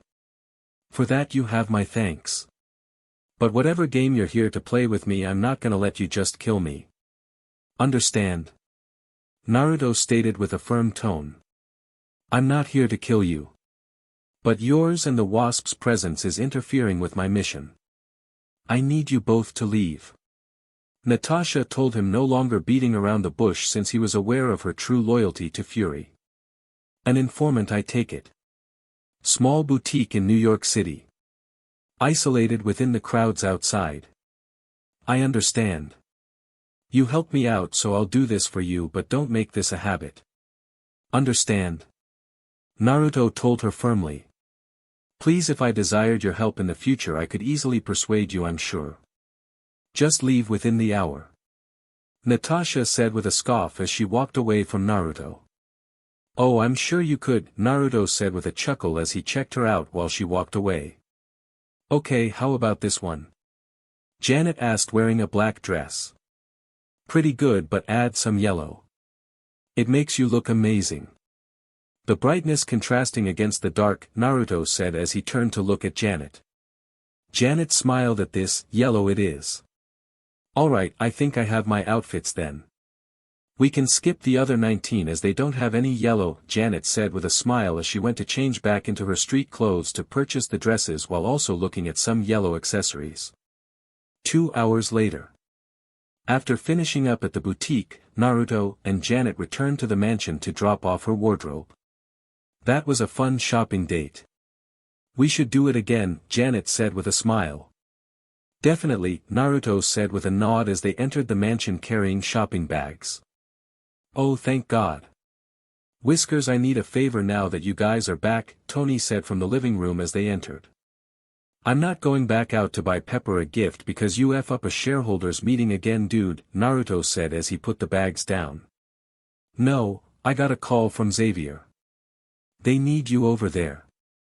Something about a spar gone crazy between your mom and your feral girlfriend, Tony said flatly. Laura's not my girlfriend, DMN it, Naruto groaned. Didn't say Laura, Tony said smirking. You said feral. Doesn't leave a whole lot of options in that place, Naruto said flatly. Touché, Tony admitted, nodding at this. You should get going, sweetie. I can bring the clothes up, Janet told him. You sure? Naruto asked, not wanting to be rude. I'm sure, don't worry. We had a good date today and we can do more down the line. In the meantime, help out the X-Men from 2 crazy feral nightmares, Janet told him. I owe you one, Naruto said with a smile before he left the mansion. You seem pretty okay with him interacting with more women lately, January. Color me surprised, Tony admitted.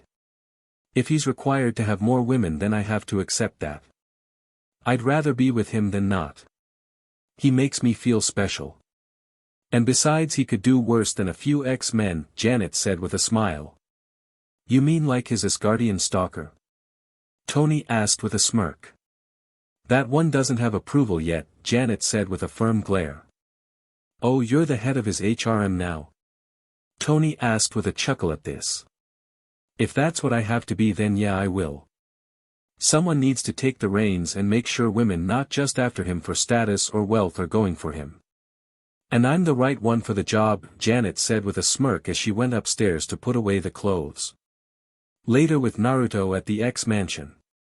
Naruto stretched and catapulted himself over to Bayville in record time to make sure the spar between Laura and his mother ended with minimal casualties. As soon as he got on the premises, he saw the roof break apart to the mansion as a body landed in the dirt in front of him, revealing it was Logan. You good? Naruto asked as he looked down at the man. Your mom is a pain in the ass, Whiskers. If she wasn't married, Logan grunted out. If you value not being kicked in the ball with hockey, don't finish that sentence, Naruto warned him. Oh please, she's married, besides I have a date with a different person from your village, Logan grunted as he got up, cracking his neck. Who from my village has the tolerance to put up with Naruto was asking before he was cut off as Mai Terumi walked over to Logan from the mansion steps in a blue dress. Ready for our date? She asked with a smile. Yeah, let's go. There's a pub nearby. Whiskers can handle his mom and Laura. Good luck, Logan said with a smirk as the two walked off. Not gonna lie, I did not see that coming, Naruto muttered before he saw another figure thrown through the doors, this time as Colossus was thrown onto the mansion yard, making a crater. Those two are more beast than women, the Russian mutant groaned out before passing out as Laura and Kushina clashed hockey claws against Laura's metal claws. Give me a real fight, DMN it. Kushina demanded with a feral grin in her hybrid form as Laura kept slashing at her, growling like a wild animal. Don't you have a danger room for this CRP? Naruto asked the two fighting females. They destroyed it 30 minutes ago. The fight then went into the halls, Cyclops said, limping out covered in cuts. God DMN it. What about Rogue? She has hockey too, Naruto questioned as the fight continued. She was the first to be knocked out for trying to interfere, Storm said as she hobbled outside. Of course, Naruto sighed before he saw Laura lunge at his mother with her claws, intending to skewer her before Naruto stretched his arms between them coated in hockey to push them away from each other. Hey, what the hell, BRT? The fight was just getting good. Kushina yelled at her son. Woman, have you lost all your senses? You trashed the entire mansion. Naruto yelled, pointing at the disheveled manor. That's not true. We didn't do anything to the third-floor restrooms, Laura said as she sheathed back up her claws. Yes you did. They're in the first-floor restrooms now, Ororo said with a sigh. Bah, I'll pay for the damages. Let's just continue the fight. Kushina yelled with crazed glee. Nope, no more. I'll talk to Sue about setting up a spar between you two in a chamber that can handle your powers at full like Rogue and Carol. Till then no fighting between you two. Naruto ordered. You think you can command me, BRT? Kushina asked with a glare as she walked towards her son before Laura stepped in front of him. Back off from him, Laura told her with a glare at the redhead woman. Oh, I really like this one. Fine, I'll back off for now. But she owes me a full spar, Kushina said with a smirk as she walked away. Is she always that intense? Scott asked curiously to Naruto. Believe it or not, this was her being only slightly crazy, Naruto said with a sigh before turning to Laura. You okay? He asked. I was perfectly capable of handling her, Laura told him with a scowl. Nice try, Badger, but I saw you on the ropes there. Naruto told her with a teasing grin. I was not. Laura growled at him with a glare. You totally were, Naruto told her teasingly as he patted her on the head, making Laura blush as she slapped his hand off of her. Don't patronize me. In a straight fight I'd crush her, Laura told him with a firm tone. You do realize the only reason she didn't instantly kill you was 'cause she didn't use all her haki, right? Naruto asked curiously. She did before you got here. Ripped a hole in my stomach. Was still able to fight her, Laura told him as she crossed her arms. That's hot, I mean wow. Anyways, since things are calmed down I should get going, Naruto said as he made to leave before Laura stopped him by grabbing his shoulder. Wait, since you're here, why don't we grab a drink? Laura suggested. Don't you need to help clean up this mess? Naruto pointed out to the wrecked mansion. I'm sure they can handle it without me. Let's go, Laura said simply as she grabbed Naruto and dragged him off. Wait, get back here and help us. Scott yelled but was ignored as Laura pushed Naruto out of the mansion boundaries. Guess I'm canceling my date tonight with Jean, Scott said with a sigh. The next day. The drink with Laura went well. Until they ended up in a bar fight alongside Wolverine and May. Apparently some idiot hit on May while drunk, which ended with the man's wife slapping May, then Logan kicked the drunken fool into a booth with Naruto and Laura drinking, and it just evolved from there into a complete drunken brawl. Which is why Naruto woke up on the bar top next to Laura, who was just drinking some coffee. What the hell did we do? Naruto groaned out. Hey, alcohol still affected him unlike Laura's healing factor, and you try keeping up drink-wise with her. Ugh, after we beat up those losers you got drunk and started dancing on the table in your underwear singing Britney Spears, Laura grunted out as she handed him a cup of coffee. Great, just what I need, Naruto groaned as he took a sip of coffee. Oh, and you asked me to be the wild bee in your HRM before smacking my ass, Laura said, making Naruto spit, take and choke on the hot beverage. Oh god, Janet's gonna kill me, Naruto groaned out after he finished his coughing. Oh no, you messaged her. She approved. That being said, you may want to run, Laura said simply. Why? Naruto asked confused. Where the F is he? Logan yelled from another room of the trashed bar. You texted him that I'd be calling you daddy from now on, Laura said simply as she took a sip of coffee. Welp, gotta go. See you later. Naruto yelled as he went to make a break for it. Hold on, Laura said as she grabbed Naruto and pulled him close. Huh? Oh god, I knew it. I'm an offering to your dad.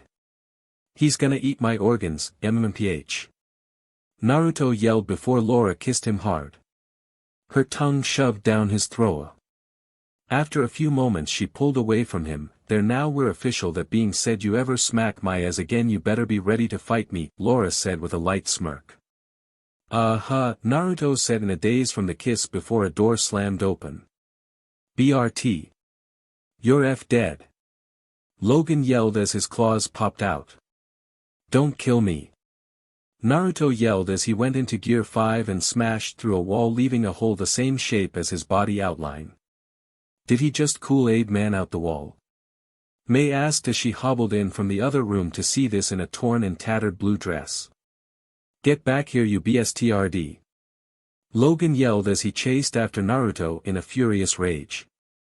Boys, Laura and May said flatly as they watched the chase ensue. Hours later. I think I lost him, Naruto now in his normal form muttered as he was currently hiding on a rooftop by the Baxter building to avoid the furious Wolverine trying to make him into sashimi. Lost who? The voice of Elektra asked as she dropped down behind him. God Jesus! Naruto yelled jumping from her sudden arrival. How do you keep sneaking up on me? Naruto yelled holding his chest. You're just not that aware of your surroundings, Elektra told him simply. The hell I'm not. I have observation hockey for crying out loud, Naruto grumbled. Then why didn't you notice me sneaking up on you? Elektra asked flatly as with that he should have no issue tracking her. Probably 'cause you're not a threat to me. Or maybe because I'm focused on not being sliced open at the moment, Naruto said as he shrugged. Ah, is this about your escapades at that rundown bar last night? Elektra asked curiously. Oh God, does everyone know about what happened last night? Naruto asked. You're #1 trending on Twitter, Elektra told him as she held up her phone showing him dancing on a table in his underwear. I think I may have to move back to the village, Naruto groaned. Oh relax, compared to Deadpool this isn't that bad, Elektra said as she put her phone away. How do you figure? Naruto asked. He's #2 on Twitter after publicly bathing in a fountain, Elektra said boredly. Can he even get drunk? Naruto asked confused. Who said he was drunk? Elektra pointed out. Touché, Naruto said with a snicker. So what exactly were you hiding from? 'Cause I've seen you fight ninjas and a dragon before. Elektra asked taking a seat next to him. Angry father after I drunk texted him about his daughter, Naruto said simply. Ah, I'm guessing Logan. Well, if you want my advice, don't run. Elektra told him. You mean stand my ground against him? That'd work? Naruto asked. Well, if not, you would at least die with some dignity. I mean whatever dignity you have left after singing Hit Me Baby One More Time, Elektra pointed out smirking. Since when do you make jokes? Naruto asked as he saw Elektra's smirk. Since helping with your village. I blame you for this, Elektra told him with a glare that didn't hold much heat. Ha! I knew I'd rub off on you. Naruto said with a grin in victory. Perhaps. But perhaps we can rub off on each other in other ways, Elektra said smirking as she leaned forward. Not that I wouldn't enjoy that, but maybe you should speak with Janet first and Laura, Naruto said blushing hotly as Elektra grabbed him by the front of his shirt. Oh, I will. This is just a preview, Elektra said as she pushed him down on his back on the rooftop and pounced on him, shoving her tongue down his throat. Later at the Baxter building. After his unexpected make-out with Elektra, Naruto went into the Baxter building nearby to check in on the Fantastic Four. As soon as he entered the Fantastic Four's common art, he saw a frantic Sue looking all over the place for something. Where is he? Sue muttered in worry. What's going on? Naruto asked, making her jump at his appearance. Oh, Naruto. Sorry, I'm looking for Franklin. He wasn't in his crib when I woke up and I'm trying to find where he went, Sue said worriedly. Kid is a magician, I swear, Johnny said as he and Ben looked around for the child. Let me see if I can ping him with my observation hockey, Naruto said as he looked around trying to find the baby. After a moment he did find the boy, floating in the air and teleporting around the outside of the Baxter building. I found him, Naruto said wide-eyed. Oh good, where is he? Sue asked, breathing a sigh of relief. How do I put this? Flying and teleporting around outside the building, Naruto said nervously. What? Sue yelled wide-eyed. I'll get him. Johnny yelled as he flew outside to bring his nephew back inside. I don't understand how he'd have powers already, Thing admitted confused. Shot in the dark, but you guys got powers based on a cosmic storm, right? Maybe it affected your guys' bloodlines in some way.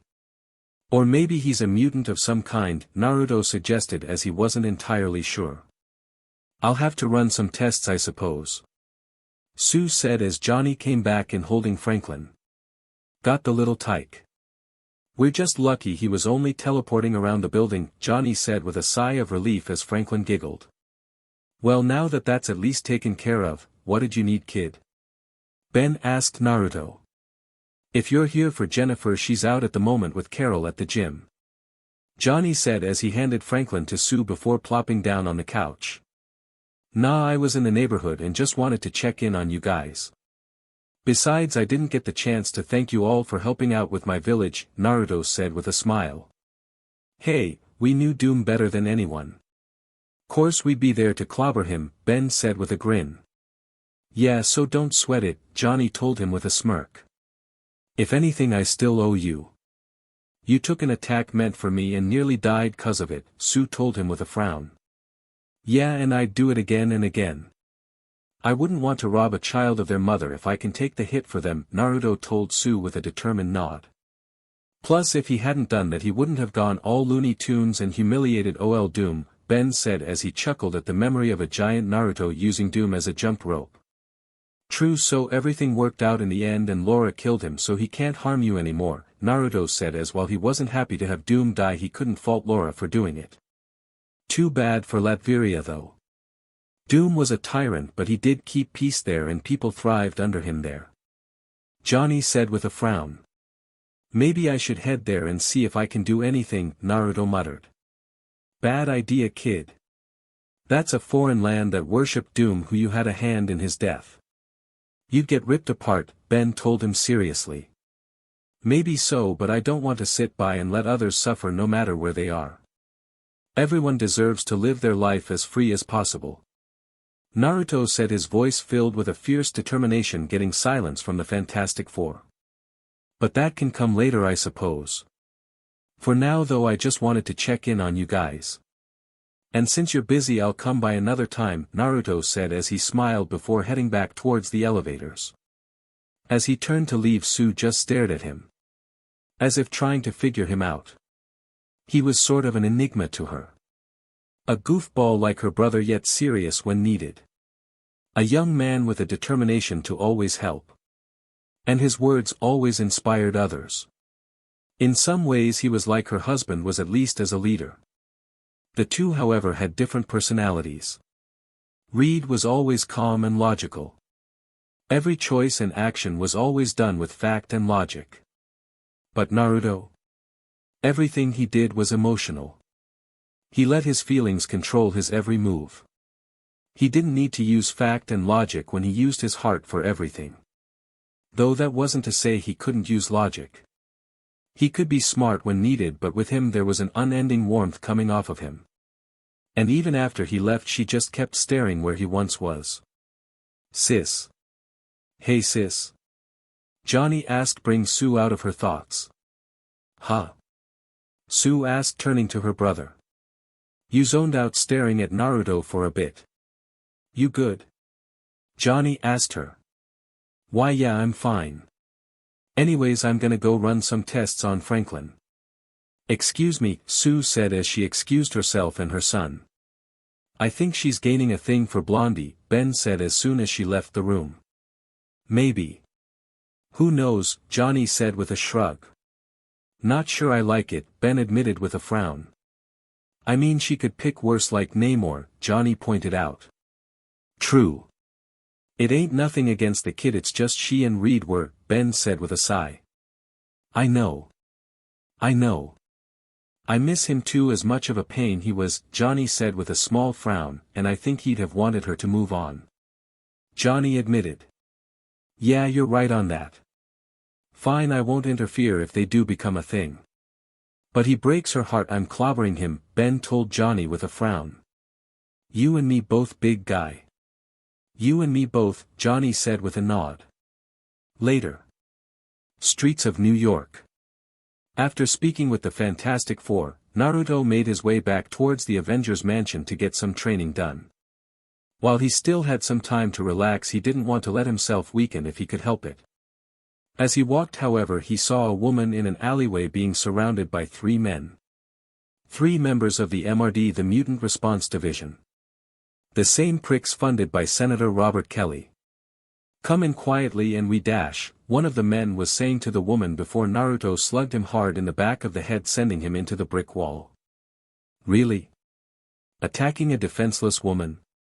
Are you people really this pathetic? Naruto asked. As the two other men aimed their weapons at Naruto, the woman quickly jumped and grabbed one man and put him in a choke hold with her arms while grabbing the other's neck with her legs and sent both of them crashing to the ground, knocking the two out cold in an instant. Wait a minute, that you Mystique? Naruto asked as he activated his observation haki. Indeed, Mr. Uzumaki, the woman chuckled as her skin reverted back to her normal blue tone and her yellow eyes and red hair returned. I figured you'd have gone back to Genosha by now with Wanda, Naruto admitted. Magneto asked us to look into a matter while we were here in the city. We'll leave as soon as it's finished, Mystique said simply. What the matter? Naruto asked as if it was something really bad he would have to interfere. Relax. It's nothing too bad. He wants me and Wanda to find and free some mutants that were captured by the MRD and taken to a black site in the city. He found out via rumor, so he has me looking into it as he's unsure if it truly exists, Mystique explained. Hence you luring the morons to you, they are civilians you're freeing, I hope, Naruto said as he looked at the shapeshifter. Is anyone imprisoned by them even seen as a civilian at this point? Mystique asked as she raised an eyebrow. I mean ones with records like that moron with the helmet that makes the Hulk look subtle, Naruto amended. Indeed, no, these are just civilians they are locking up for being mutants. I was going to interrogate them for a location, but I suppose I'll have to wait for them to awaken, Mystique admitted. Then I'll help, Naruto said as he grabbed the man he knocked out. Oh? Mystique asked. Hero of Liberation isn't just a fancy title now, wake up DMN it. Naruto yelled as he slapped the man in the face with a giant, inflated hand. Gah, what the hell? The man yelled out as he woke up from the hard slap. Okay, as I'm only gonna ask you once, where are the mutants you keep locked up? The next person to ask you won't be me, Naruto said as he slammed the man against the wall. UF freak. You think you can intimidate me? The MRD soldier yelled out with a scowl. Oh. Hey devil. I got ya a new chew toy. Naruto asked before he looked at the front yard of the Avengers mansion where Devil Dinosaur was burying Deadpool in a fresh hole he dug. Hey random racist guy. Come on in. The dirt is wonderful on the skin. Wade yelled with a cackle. Is it too late to take up your offer? The MRD soldier asked, not wanting go be eaten or deal with Wade. Offer expires in 10 seconds, after that your fate is up to my pet, Naruto said with a grin as Devil Dinosaur growled as he looked at the man. F it. We have a base down in an abandoned subway line. Signal jamming tech too, so no one would find it, the soldier said. Address and what firepower you have there, as Naruto said as his eyes narrowed. The subway runs under 18th Street in Manhattan and we have Taskmaster on our payroll as protection. The man exclaimed. Thank you for your cooperation, Naruto said before he had butted the man, knocking him out. Taskmaster. That's not good, Mystique said with a scowl. Yeah, I have heard of him. You think he can predict me if I go all out? Naruto asked with a grin as he cracked his knuckles. Not sure, to be honest. Regardless, if he's involved we'll need additional help. I'll contact Wanda, Mystique said. On it. Hey Wade. You up for a beatdown on some racists? Naruto yelled at the buried mercenary. Always am. Let me get my SMGs, pineapple grenades, and a RBB chicken. Wade yelled. Naruto blinked at this before he ignored this and looked at Devil Dinosaur. What about you, boy who wants to chase some racist dirtbags? He asked his pet with a baby voice. Devil Dinosaur wagged his tail and panted excitedly at this. I'm not even gonna comment on that. Is there anyone else you want to bring? Mystique asked Naruto, bewildered at this. Nope, I think we are good, Naruto said with a nod. Yeah, relax, Red, him being there all tune forced up will be overkill. And if not, Tasky can't predict me. Or is it that he refuses to predict me? I can never remember. Oh hey look, it's Rogue. Hi Rogue. Wade yelled, waving as he looked up in the sky and saw Rogue flying overhead. The Southern Belle landed down on the ground and scowled at Mystique before looking at Naruto. The professor told me to come find you before you did something, Rogue said simply. We're gearing up to go save some mutants from a MRD black site camp underground, Naruto said as he pet Devil Dinosaur who was ready to go. With her? Rogue asked, glaring at her adopted mother. I mean, why not? It's her mission. I'm just helping is all. Naruto said. Again why? Rogue questioned. Like I told her, Hero of Liberation isn't just a title to me, Naruto said as he looked at Rogue. Yeah, it's also the title of the story. Deadpool yelled. The professor asked me to stop you guys from doing this as it could lead to some unforeseen consequences, Rogue admitted. Yeah, well, forget it, this involves innocents being locked up, so I don't care who tries to stop me. I'm freeing them, Naruto said with a firm tone. Listen to me. If it was just mutants or us X-Men or even Mystique freeing them, then it could be chalked up to the anti-mutant sentiment. If you get involved as a foreign prince, this could lead to some serious backlash for you and your village. Especially after your attack on Kelly, Rogue told him seriously. She understood the sentiment and why he wanted to help. Hell, she'd probably join him in most cases, but with his village now having open borders, it could cause a national issue if he involves himself. He's lucky he's an Avenger and has backing, but even Stark can't get him out of this if he escalates this situation. You're not gonna sway me, Rogue. Tell the professor I'm sorry, but I will not let others suffer when I could do something to aid them. Politics be damned. Naruto said with a firm tone. Then I'm helping you, Rogue said with a firm tone.